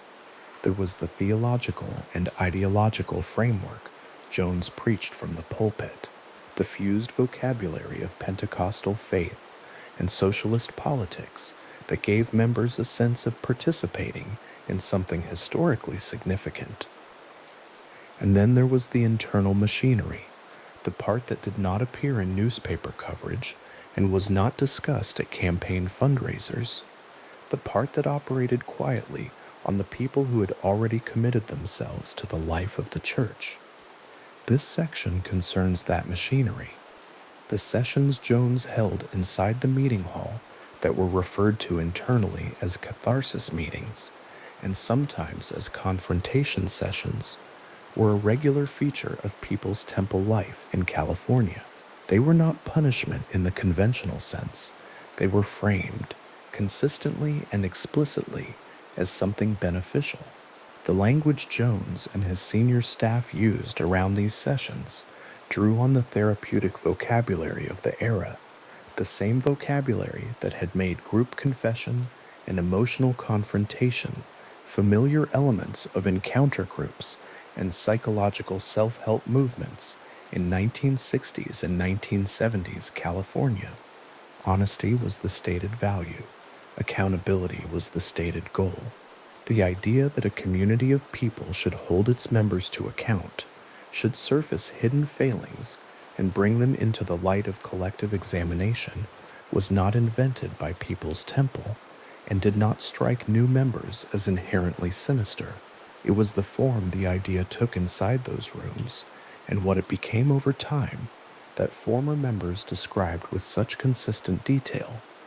An individual called forward in a catharsis session would stand at the front of the room. The seats around them would be occupied. Jones would speak first, identifying the failing, naming the accusation, framing the confrontation as an act of collective care. The accused member might confess. They might be required to confess. What they confessed to was less important than the act of confession itself, which was public, which was witnessed by every person in that room, and which could not afterward be taken back.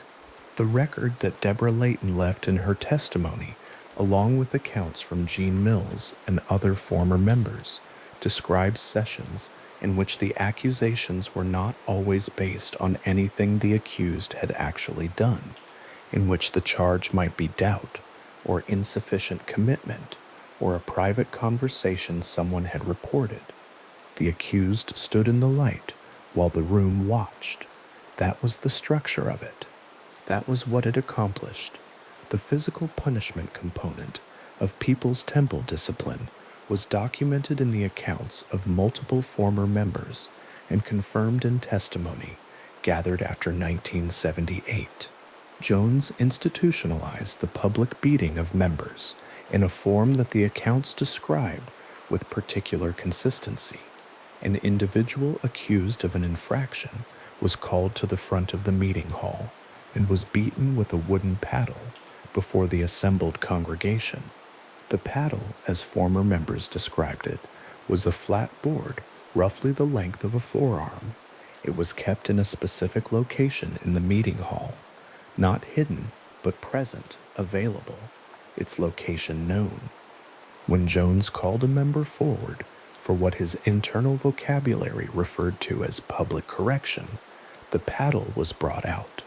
The congregation was expected to respond, to affirm the punishment as just, to cheer, to participate emotionally in what was happening at the front of the room.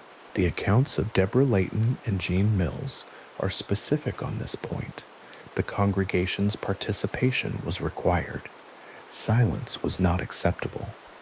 Watching without affirming was itself a kind of resistance, and resistance was noticed. The effect of this practice on the congregation as a whole extended well beyond whatever was experienced by the individual who received the punishment. Every person sitting in that room had watched.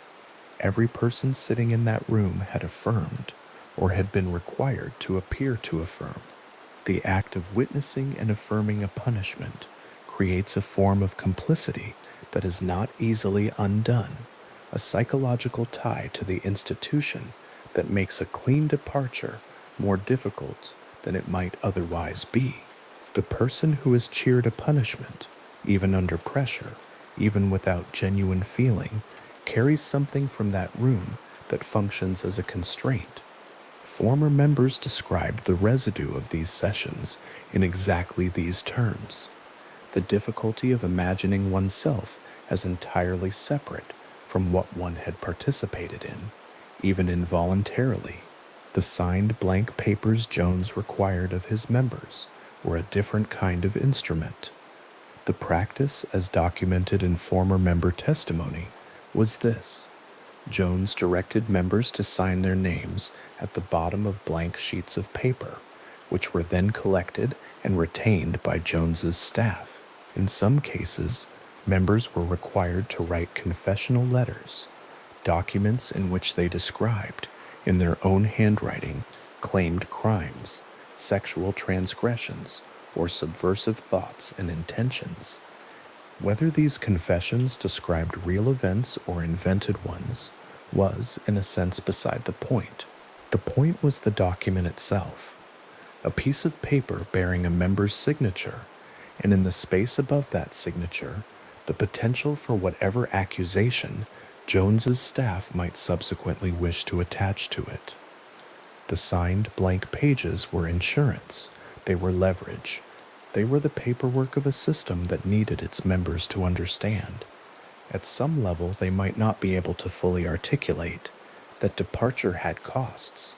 A member considering leaving People's Temple in the mid-1970s was not only weighing the loss of a community that had become the central organizing structure of their daily life, the housing, the social relationships, the sense of purpose, the whole texture of an existence that had been built within the church. They were also weighing what Jones's staff held in those files: the signed pages, the confessional letters, the surveillance reports. Former members who spoke to journalists and researchers in the years after leaving described the specific fear that these documents generated, not as a vague institutional dread, but as a concrete and rational calculation about what Jones could do with a signed piece of paper if he chose to use it. The surveillance infrastructure Jones constructed inside People's Temple was not improvised. It was organized. Designated members were assigned specific responsibilities to monitor the private conversations of fellow church members, to observe behavior in settings outside the formal meeting hall, to note expressions of doubt or dissatisfaction or curiosity about life outside the church, and to deliver what they observed to Jones or to senior staff. The reports were passed in various ways, handed to a senior aide after a service, delivered in private conversation, submitted in writing. The information that arrived through this network fed Jones's performances of apparent divine omniscience during services, in which he would call out specific names from the pulpit and describe private conversations, medical conditions, or domestic situations that the named individuals had told no one in the church, or believed they had told no one. The effect on the congregation was significant and was clearly calculated. A member who hears their private conversation accurately described from the pulpit by a man they did not know, had any knowledge of it, does not experience this as a demonstration of surveillance methodology. They experience it as evidence of something supernatural. The surveillance made the theology feel confirmed. The informants were not, for the most part, people who thought of themselves as informants. The framework Jones used to recruit and sustain the internal intelligence network was ideological. Watching and reporting was framed as an act of collective care, as the community's way of supporting its members by ensuring that private doubts and disloyalties did not fester unaddressed. A member who reported a colleague's expressed uncertainty was not betraying them. They were helping them. They were ensuring that the community could intervene before the doubt grew into something that might cause harm. The language made the act feel protective rather than extractive. The architecture of it was elegant. In a strictly functional sense, it required people to do something that would otherwise feel like betrayal by teaching them to feel it as its opposite. The spouses of People's Temple members were assigned to report on each other. Close friends were assigned to report on each other. The assignment was not always explicit. Sometimes the expectation was simply understood, absorbed through the community's norms, known without being formally stated. The surveillance reports that former members described being passed to senior aides in parking lots after Sunday services, folded once, and transferred in the ordinary handshake or embrace of people leaving a meeting, were not always the product of reluctant compliance. Some of the people writing those reports believed in what they were doing. The ideological framework had been sufficient to transform the act. Jones's apparent knowledge of private matters served several functions simultaneously. For the congregation as a whole, it confirmed his divine authority and made the idea of hiding anything from him feel futile. For the individuals whose private information was displayed publicly, it created a specific and immediate confrontation with the fact that they were not operating in a space of any real privacy. For potential dissenters, it provided a demonstration of the costs of concealment, of the gap between what one said in the meeting hall and what one said in private. That functioned as a practical deterrent against the kind of quiet internal organizing that might otherwise have built toward departure or resistance. The system fed itself in another direction as well. The more accurate Jones's demonstrations of apparent knowledge became, and they became very accurate, because the surveillance network that supplied his information was thorough and well organized. The more members believed in his supernatural access to their inner lives, and the more they disclosed in the confessional formats the church provided. The prayer requests that members mailed to the church ahead of services were read by Jones's aides before being passed along. The personal details they contained transcribed into the dossiers that Jones consulted before taking the pulpit. The conversations that members had with pastoral counselors were not private. The letters that members wrote to the church, describing their doubts and fears and hopes, were not confidential. Everything that flowed toward the center of the institution was available to Jones's intelligence operation, and everything that the intelligence operation gathered was available to Jones. The pattern of the catharsis sessions, the public punishments, the signed confessions, the surveillance reports, these were not features that appeared all at once or that were presented to new members at the point of entry. The testimony of former members is consistent on a specific point. The mechanisms intensified over time, and by the time a member encountered the full architecture of internal control, they had already been inside the institution long enough that the gradual nature of the escalation had made it difficult to identify a clear moment at which things had clearly changed. This is a feature of control systems that researchers who have studied high-demand religious groups have described in various ways, but the underlying mechanism is consistent across contexts. A person entering a system does not experience the whole system on the first day. They experience a welcoming community, genuine social bonds, a sense of shared purpose, and perhaps a degree of the ideological framework.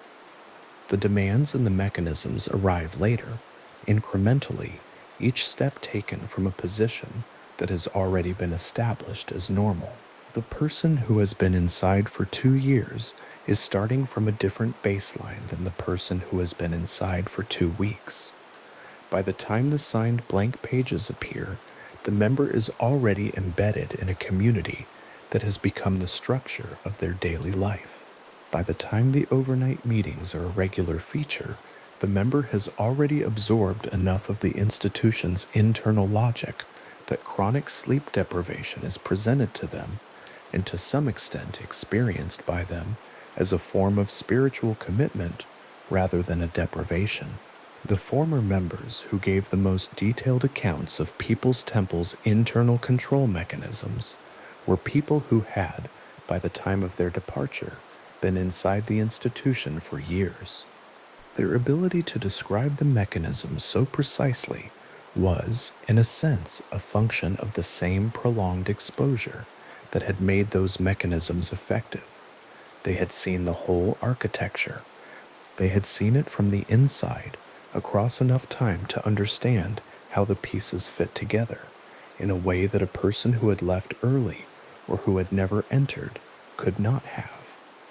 Jean Mills, who left People's Temple in 1975 with her husband and children after years of senior membership, and who subsequently gave detailed public testimony about the church's internal practices, described the catharsis sessions and physical punishments with a specificity that reflected her years of direct observation.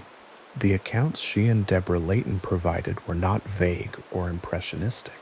They described specific sessions, specific instruments, specific procedures. The wooden paddle was a real object. The blank pages were real documents. The surveillance reports were real pieces of paper that real people wrote and delivered in real places, including parking lots after Sunday services.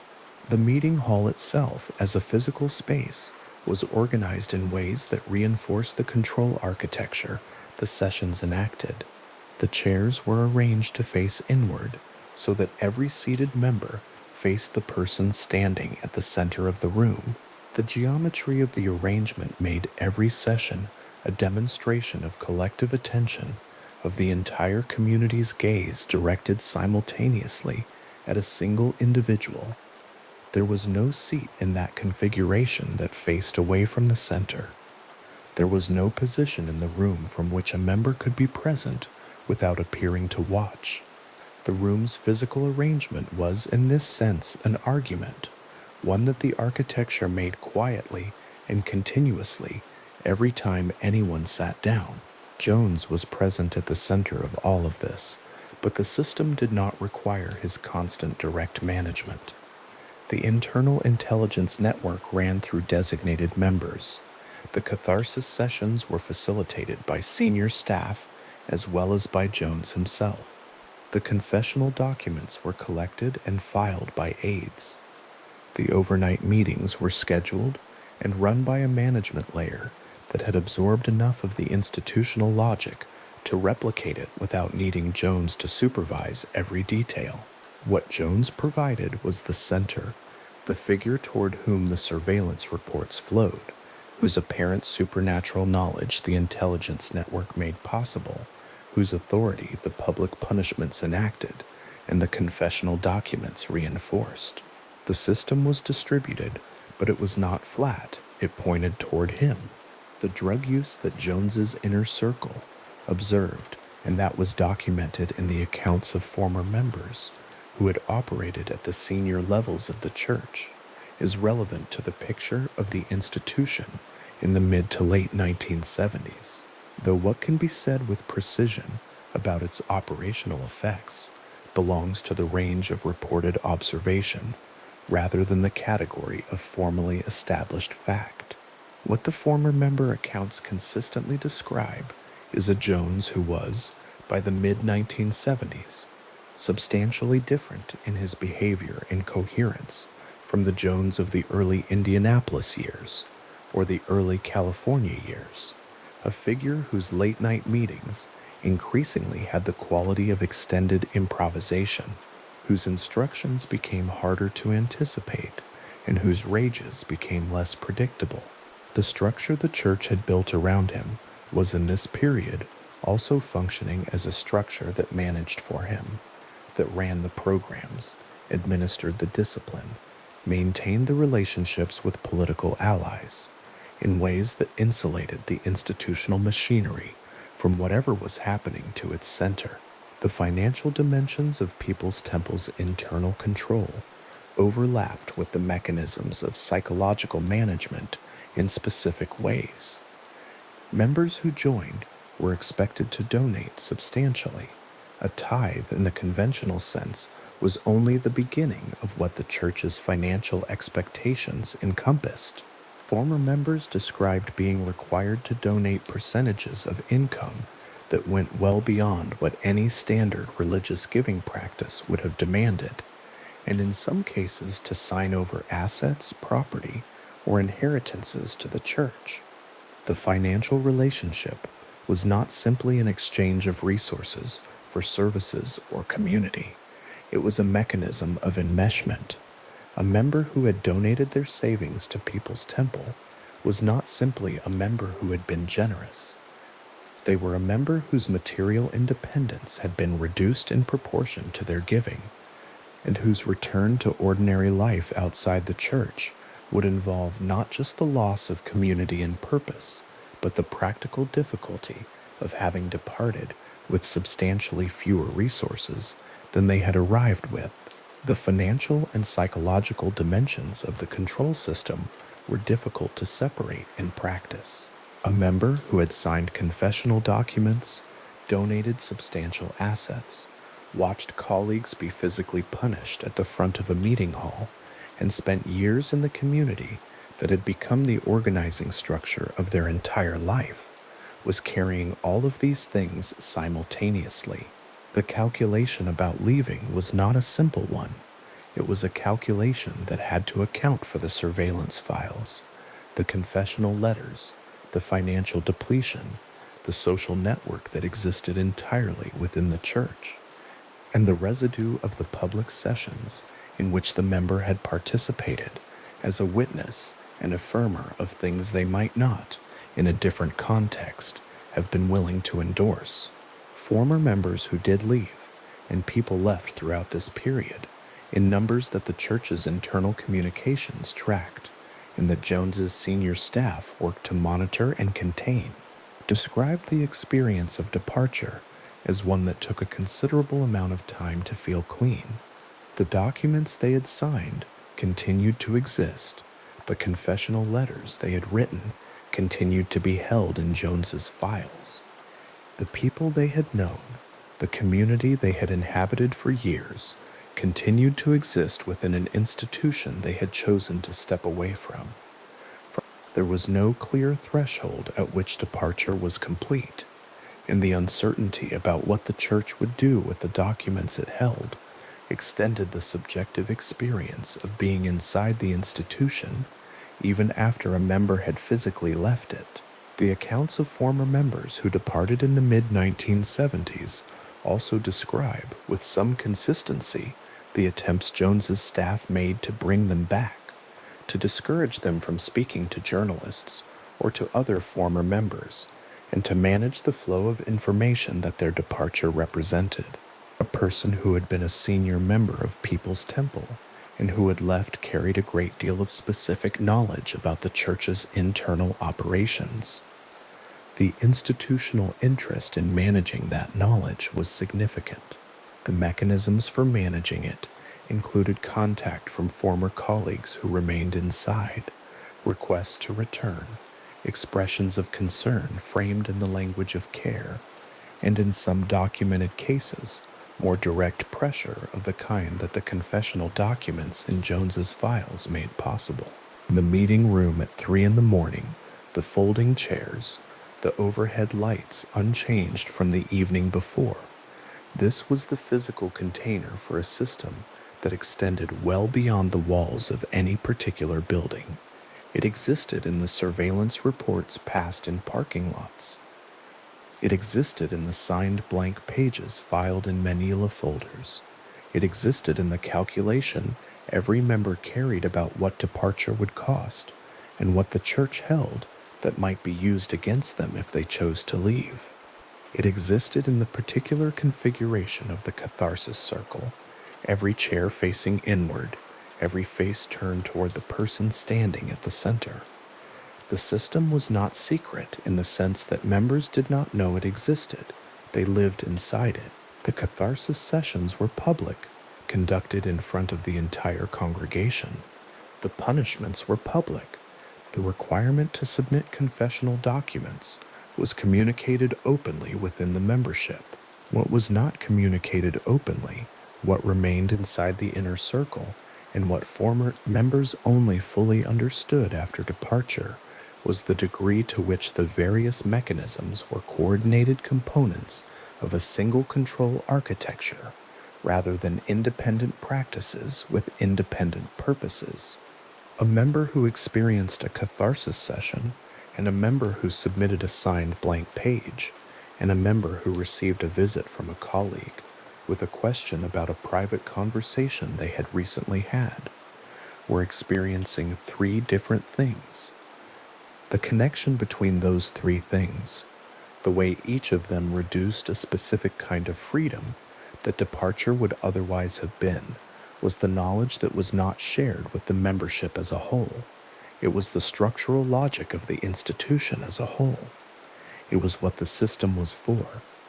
Jones described the catharsis sessions in the language he used inside the meeting hall as expressions of love. Accountability was love. Correction was love. The community that held its members to account was a community that cared enough to prevent them from persisting in error. The language was consistent, and it was applied to all of the mechanisms. The confessions were love. The surveillance was love. The overnight meetings were a form of commitment that only a community built on genuine care could sustain. The vocabulary made the architecture feel like something other than what the documented record shows it to have been. For members inside the institution, hearing that vocabulary in a room where they had spent years among people who had become the entirety of their social world, The vocabulary had a different weight than it would carry for someone reading the accounts afterward. The manila folder in Jones's filing system that held the collection of signed blank pages had, in a purely physical sense, nothing remarkable about it. It was a folder. It held paper. Each page in the folder bore a signature at the bottom in the specific handwriting of a specific person who had been a member of People's Temple and had been asked by the institution they were part of to sign their name to a blank page and to trust that the blank space above their signature would remain blank. The pages themselves, in isolation, were nothing. White paper, a name at the bottom. What they were was entirely a function of the relationship between the person whose name appeared on them and the institution that held them, the weight of what that relationship had become by the time the pages were filed, and the weight of what the institution might do with them in a future that neither party could fully predict at the time the signature was placed. The blank space above each name was in this sense a particular kind of document. It was not a threat that had been made explicit. It was a space that held the potential for whatever accusation the institution might eventually require. The member who had signed it carried the knowledge of that space, or some version of that knowledge, some awareness of what they had given over, as one of the many things they carried simply by remaining inside People's Temple, and continuing to be the person whose name was at the bottom of a page in a folder in a filing cabinet that Jones's staff maintained. The folder sat in its drawer. The pages sat in the folder. The signatures at the bottom of each page were specific, individual people whose names, if read carefully, would tell a precise story about who had been inside that institution and what they had been asked to surrender as the price of belonging. The drawer was closed. What was inside it was not secret to the people whose names were on those pages. It was simply there, held in the dark of a closed drawer, in a filing system, in a building where the overhead lights stayed on through the night, and the folding chairs were arranged in rows, and the clock on the wall kept moving past 2 in the morning, past 3, past the hours when most of the rest of the city had long since gone to sleep. In the third row of a large California meeting hall, sometime in the early 1970s, a man sat in a wheelchair with a plaid blanket arranged across his lap.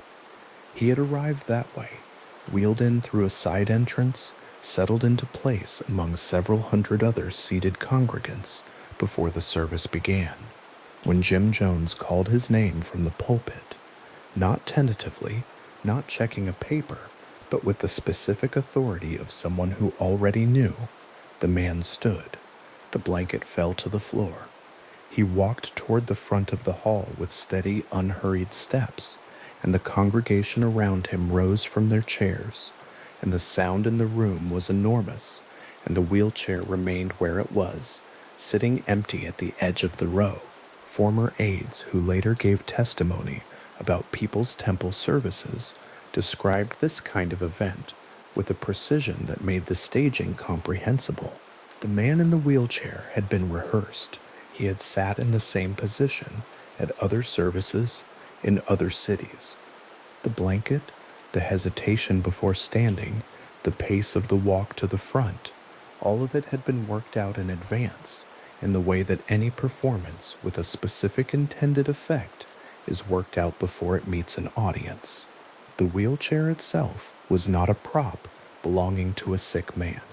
It was a piece of staging equipment, moved from location to location as the ministry traveled, serving the same function each time it appeared in a third-row aisle position. The congregation members who witnessed these moments were not, in the main, credulous people, easily deceived. Many were educated.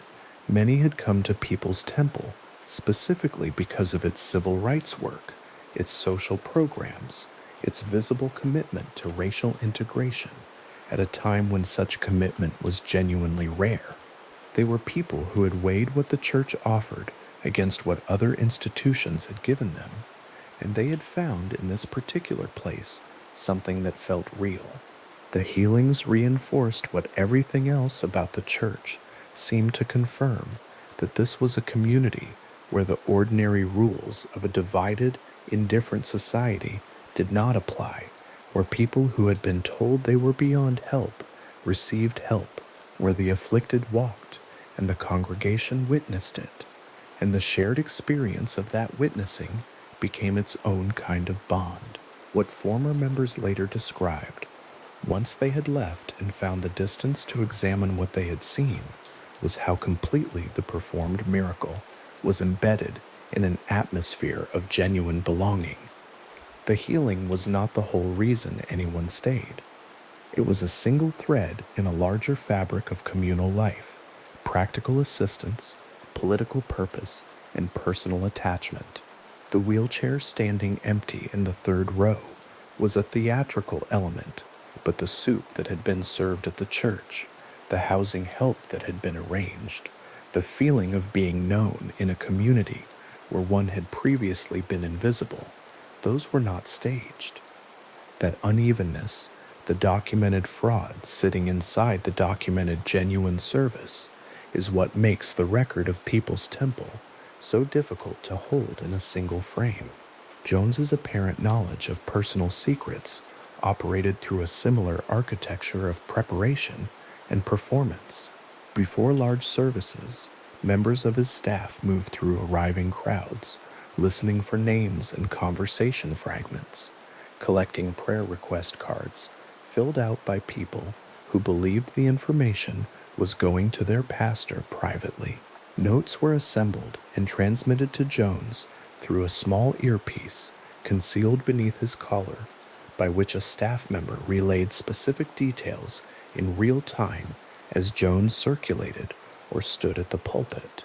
He would stop at a stranger, someone who had arrived from another city, someone who had never attended before, and speak their home address, their diagnosis, their estranged child's name, with a calm specificity that felt to the person receiving it like the collapse of ordinary reality. The earpiece is documented. Former aides described it in testimony given after they left the church. The prayer request system is documented. The teams of information gatherers who worked arriving crowds are documented, their methods described by several former members who had themselves participated in the operation before they understood what they were part of. Jones had also, over years of ministry, assembled files on members and on prominent community figures, detailed dossiers built from surveillance reports, intercepted correspondence, and the confessional documents members had signed and submitted, believing them to be private expressions of devotion. What appeared from the front of a meeting hall as divine omniscience was, in the files, an information management operation of considerable organizational sophistication. One of the most frequently described performances involved what Jones presented as the physical extraction of cancerous tumors from a patient's body. The material Jones appeared to draw from the body, sometimes holding it up before the congregation, sometimes handing it to an aide, was, former aides confirmed, raw chicken liver. The technique itself had antecedents Jones had studied. He had examined the methods of Filipino psychic surgeons whose practices had attracted American evangelical interest, and he had looked carefully at the methods of faith-healing revivalists who were working American camp meeting and tent revival circuits during the years he was building his own ministry.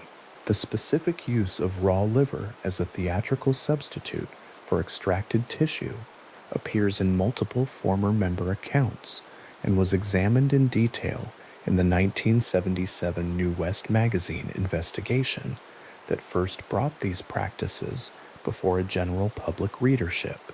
The New West investigation arrived in California newsstands in August of 1977. The magazine was a glossy regional publication that covered Northern California business, culture, and politics, and the People's Temple story appeared under the bylines of Marshall Kilduff and Phil Tracy, two journalists who had been collecting testimony from former members for an extended period before the article ran. The piece drew on interviews with more than a dozen former members. It described physical beatings administered before congregations, financial coercion, forged confessional documents held as instruments of control, and Jones's escalating use of drugs. The accounts were specific. They included dates, locations, named individuals, and described mechanisms that had operated within the church for years without reaching a publication that would carry them to readers outside the temple's own world. For years before the article appeared, a number of journalists and investigators had gathered material about People's Temple that found no place to land. Former members had spoken, accounts had circulated, the church's relationships with elected officials and municipal agencies in San Francisco had created an environment in which scrutiny was deflected through political channels. A call to an editor, a letter of commendation from a political, the suggestion that investigating People's Temple was a form of religious persecution or racial animus, given the church's predominantly black membership. Kilduff had been working on the story for some time before a magazine proved willing to publish it.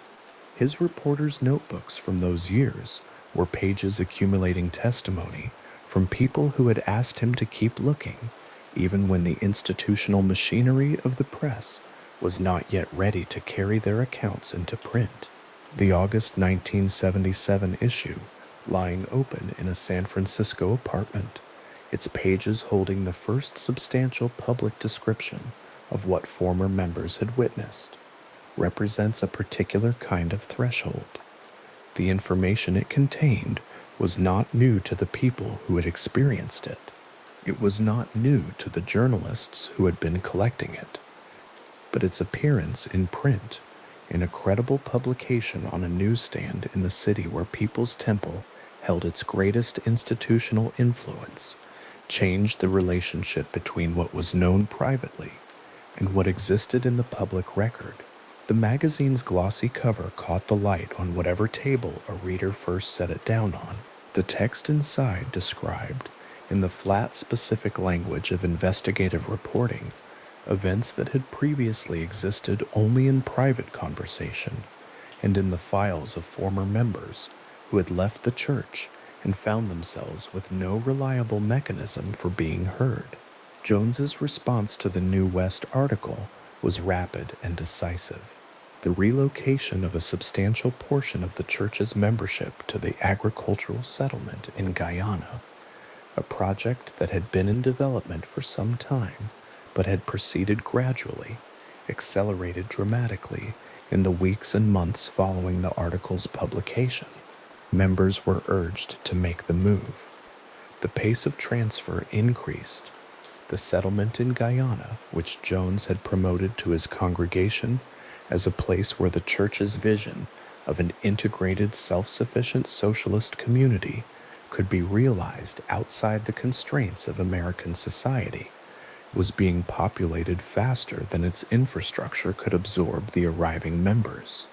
The Jonestown settlement in northwestern Guyana had been carved from jungle acreage that People's Temple had leased from the Guyanese government. Aerial photographs taken before November 1978 show a cleared area, rooftops visible through the surrounding canopy, the settlement's internal pathways creating a grid that reads from above as orderly and purposeful. The pavilion at the center, a large open-sided structure with a corrugated metal roof, served as the gathering place for communal meals and for the meetings Jones called at any hour, sometimes through the night, sometimes across multiple consecutive nights, the loudspeakers carrying his voice through every corner of the settlement. The agricultural plots were real. The medical clinic was real. The library was real.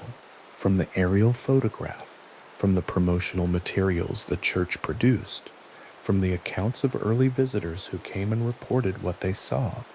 Jonestown appeared to be the thing it claimed to be, a working community built on collective principles in a remote landscape. Deborah Layton had been a senior financial official within People's Temple. She had handled significant organizational accounts. She had been trusted with information about the church's finances that very few members were permitted to know, and she had used that position to understand the movement of money in ways that gave her a particular view of how the institution actually operated beneath its public presentation. She defected in May of 1978, leaving Jonestown and making her way out of Guyana and back to the United States. In the months that followed her departure, she prepared and submitted a sworn affidavit to U.S. government officials describing in specific detail what she had witnessed at the settlement. The affidavit is a typed document of several pages. It carries her signature at the bottom. It was filed with State Department officials and became part of the federal government's correspondence about Jonestown during the period when that correspondence was still, in the main, cautious about the claims being made by former members and reluctant to treat what was happening in a sovereign allied nation's territory as a matter requiring direct intervention. The document describes food deprivation, it describes forced labor, it describes the physical punishment of members who were accused of violations, and it describes with the specificity of a witness who had been present at these events the rehearsals Jones conducted at Jonestown for a collective act of mass suicide, sessions Jones called White Nights, in which members were assembled in the pavilion and told that the community faced imminent destruction and that the only response available to them was to die together, and in which members drank from cups they were told contained poison before being informed afterward that the poison had not been real, that this had been a test, that they had passed. Layton's affidavit sits in a federal file in Washington.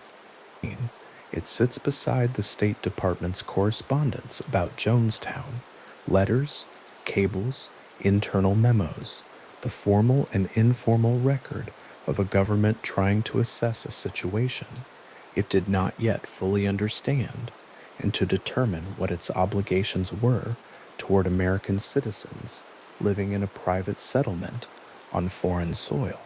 The document is specific. It names conditions and practices.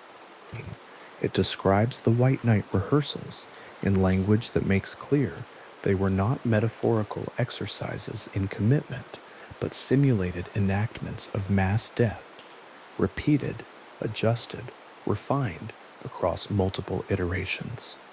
Other former members had spoken before Layton. Grace Stone, whose son remained in Jonestown after she left the church, had been in contact with officials and journalists and attorneys who were attempting to understand the church's custody arrangements and the conditions under which her child was being held. Yolanda Crawford had left. Deborah Blakey, who would later become Layton's sister-in-law, had provided testimony as well. Each departure from the church produced another account, another voice adding detail to a picture that was assembling itself from many partial vantages, none of them complete, all of them pointing toward the same general territory. The accounts shared a common difficulty. They described a closed community in a remote location, accessible only through a small airstrip, in a country whose government had extended considerable cooperation to People's Temple, and whose officials had been cultivated through the same careful relationship building that Jones had practiced with political figures in Indianapolis and San Francisco. The former members who gave accounts had left voluntarily. They could not return to document what they described, and the community they described was not accessible to outside verification through ordinary means. Their testimony existed, was available, was being received by officials and journalists who noted it and filed it and sometimes pursued it further. And the settlement itself continued, occupied, populated, its loudspeakers running through the night in the jungle, its pavilion filling and emptying on whatever schedule Jones required. Marshall Kilduff's notebooks from the years before the New West article are a particular kind of archive. They represent the accumulation of accounts before there was a place for those accounts to go. The gradual assembly of a record by a journalist working on a story that institutional circumstances had not yet made publishable. The names in those notebooks belonged to people who had left People's Temple under various degrees of difficulty and had decided, despite the risks, to speak to someone who was writing things down. Some of them had signed documents, the blank confessional pages, the signed statements that remained in Jones's files, that they knew could be deployed against them if Jones chose to use them. They spoke anyway. The notebooks held what they said, page by page, and eventually the pages found a publication, and the publication found an audience, and the record passed from private knowledge into print. There is a particular quality to information that has been known privately for a long time before it reaches public form. It does not change when it crosses that threshold. The events described are the same events. The people who experienced them before and after the account appeared in a magazine. But something shifts in the relationship between the information and the world that holds it. A document that exists in print can be pointed to, retrieved, cited, challenged on its specific claims, and defended on its specific evidence in ways that private testimony cannot. The New West investigation created that kind of ground. The accounts became citable. The events acquired a public record that persisted independently of the people who had experienced them. Jones's fraudulent healing methods had, by the time the New West investigation appeared, been in operation for more than 2 decades. The wheelchair staging had been rehearsed across Indiana and California with different planted participants in different cities. The performance essentially unchanged across those years because it continued to produce the intended effect. The chicken liver had appeared in services from the Midwest to the Bay Area, carried by aides who understood their role in the production and who had not, for a long time, known a way out of the role they occupied. The prayer request system had gathered personal information from thousands of congregation members across that same period. The cards filled out in good faith by people who believed a pastor was reading their words privately. The information entering, instead, a sorting and communication system that fed Jones details to deploy from the pulpit at the next opportunity. The documentation of these practices emerges from testimony given by people who had participated in them, aides who had run the prayer request operation, staff members who had handled the chicken liver, members who had served as planted participants in healing performances before they left and found the distance to describe what they had done. Their accounts converge on specific practices without the kind of minor variations that would suggest coordination. The details are consistent because the events themselves were consistent. The same methods used in the same ways over a long operational period, adapted to different venues, but not substantially changed. A former aide describing the prayer request cards does not need to have compared notes with a former aide describing the earpiece communication system in order for the two accounts to corroborate each other. They describe different parts of the same operation, observed from different vantage points, and the parts fit together into a coherent picture of how the information flowed from the parking lot and the prayer request table through the organizational hierarchy to the earpiece, and then into Jones's performance at the pulpit. That coherence across independent accounts is what the investigative record documents, and it is why the accounts have the weight they carry.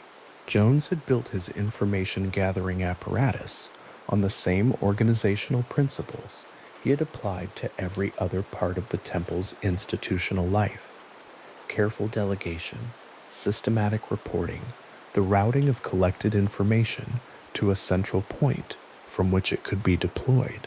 The members who gathered information in arriving crowds were doing what they understood as service work. The aides who sorted prayer request cards and transmitted relevant details were doing what they understood as support work. The system had a logic from the inside that was not the logic it would have had from the outside, and that inside logic, the framing of surveillance as care, of information gathering as preparation for pastoral service, was part of what made each individual participant's role comprehensible to them without requiring them to understand the whole of what they were part of. The Jonestown Pavilion in aerial photographs has a particular appearance from above. The corrugated metal roof is visible, covering the central gathering space.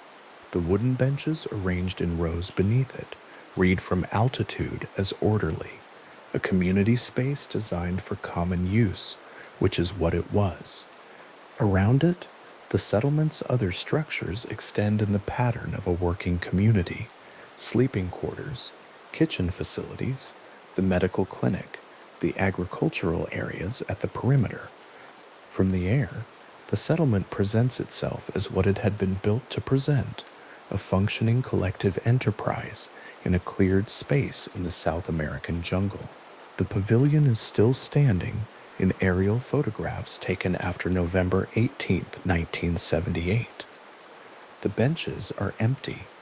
The surrounding jungle is very quiet, and the cleared area holds the settlement structures as it had before, the layout unchanged, the corrugated roof over the pavilion as it had been, and nothing from above suggesting the difference between the settlement as it had been in the preceding months and the settlement as it was in those photographs.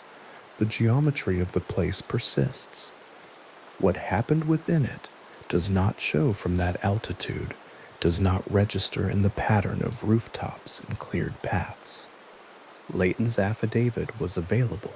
It was filed. It was held in federal files alongside the State Department correspondence and the cables and the internal memos that accumulated during the period when American officials were attempting to assess what their obligations were and what kind of situation they were actually dealing with. The document described the White Night rehearsals in specific language. It placed those rehearsals within the documented pattern of control mechanisms the church had employed since its California years, the same logic of compliance testing, the same deployment of shared transgression as a means of binding members to consequences they could not easily reverse, now extended to its furthest expression.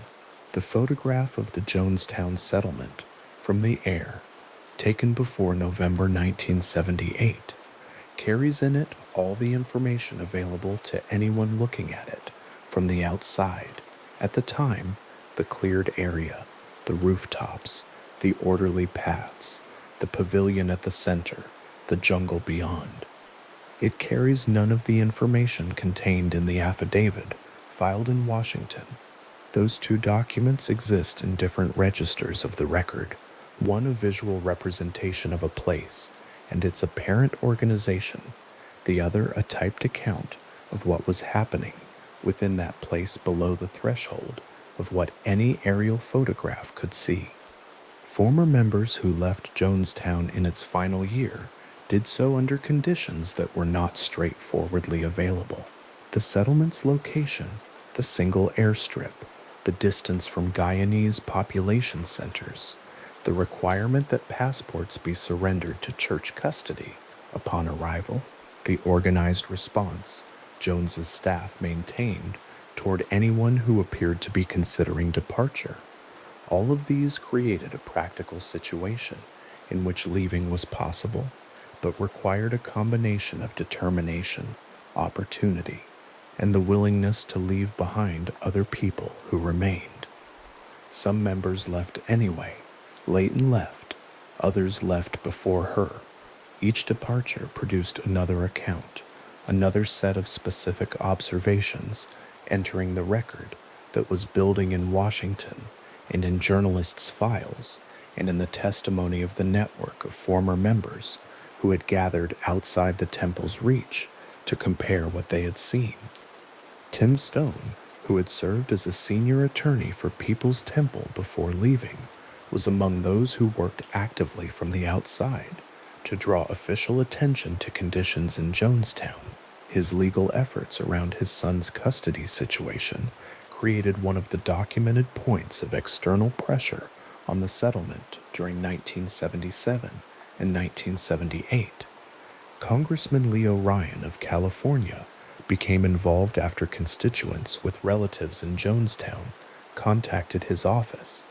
Ryan's interest in the situation developed through the ordinary channel of constituent service. People who believed family members were being held against their will in a foreign country and who found in their congressman's office someone willing to pursue the matter through official channels. Ryan's correspondence with State Department officials about Jonestown is part of the federal record.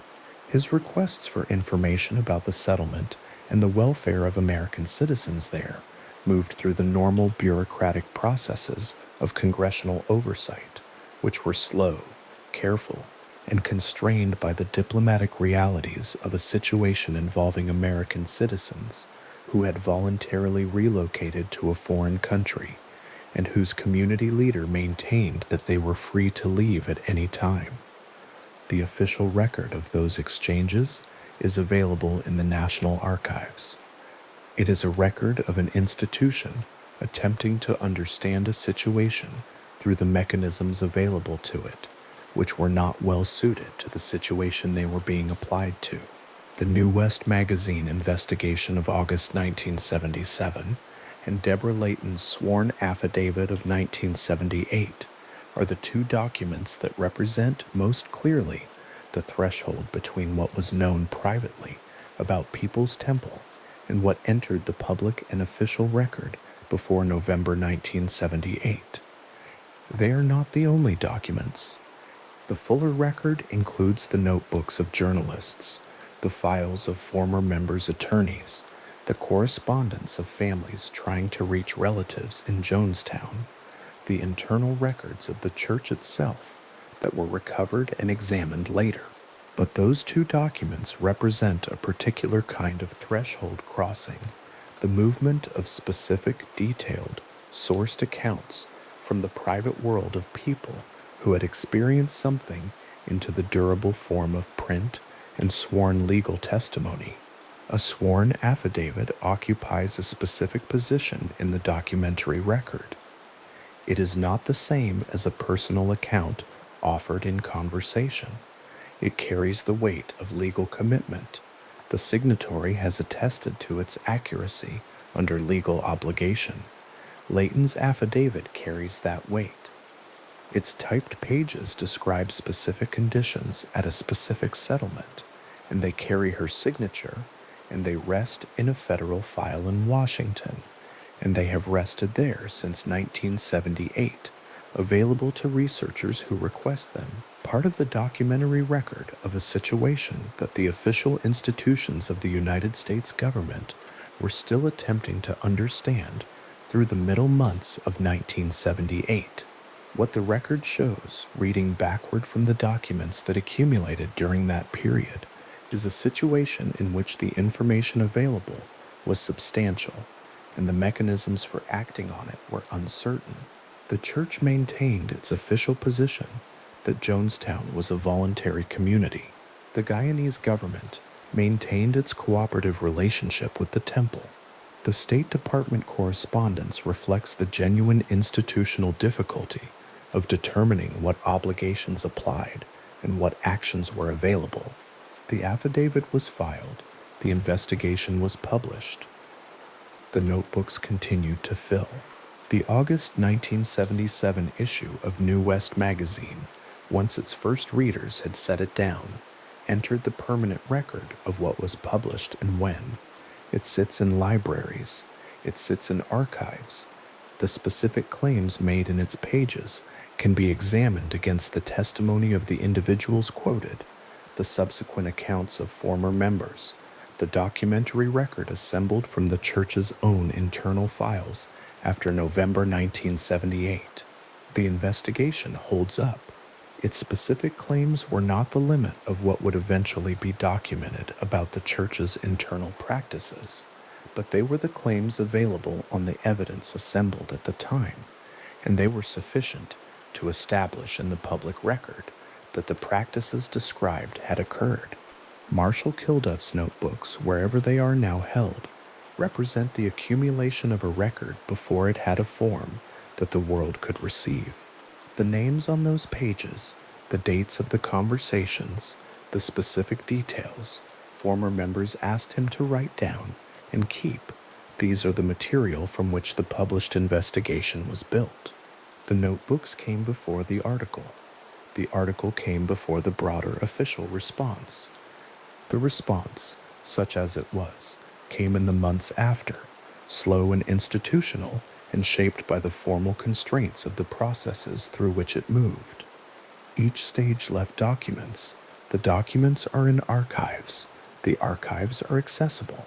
Layton's affidavit sits in its federal file alongside the State Department's correspondence about Jonestown, the cables and memos and formal letters that constitute the official record of the American government's engagement with a situation involving its citizens in a foreign country during the last 2 years that settlement existed.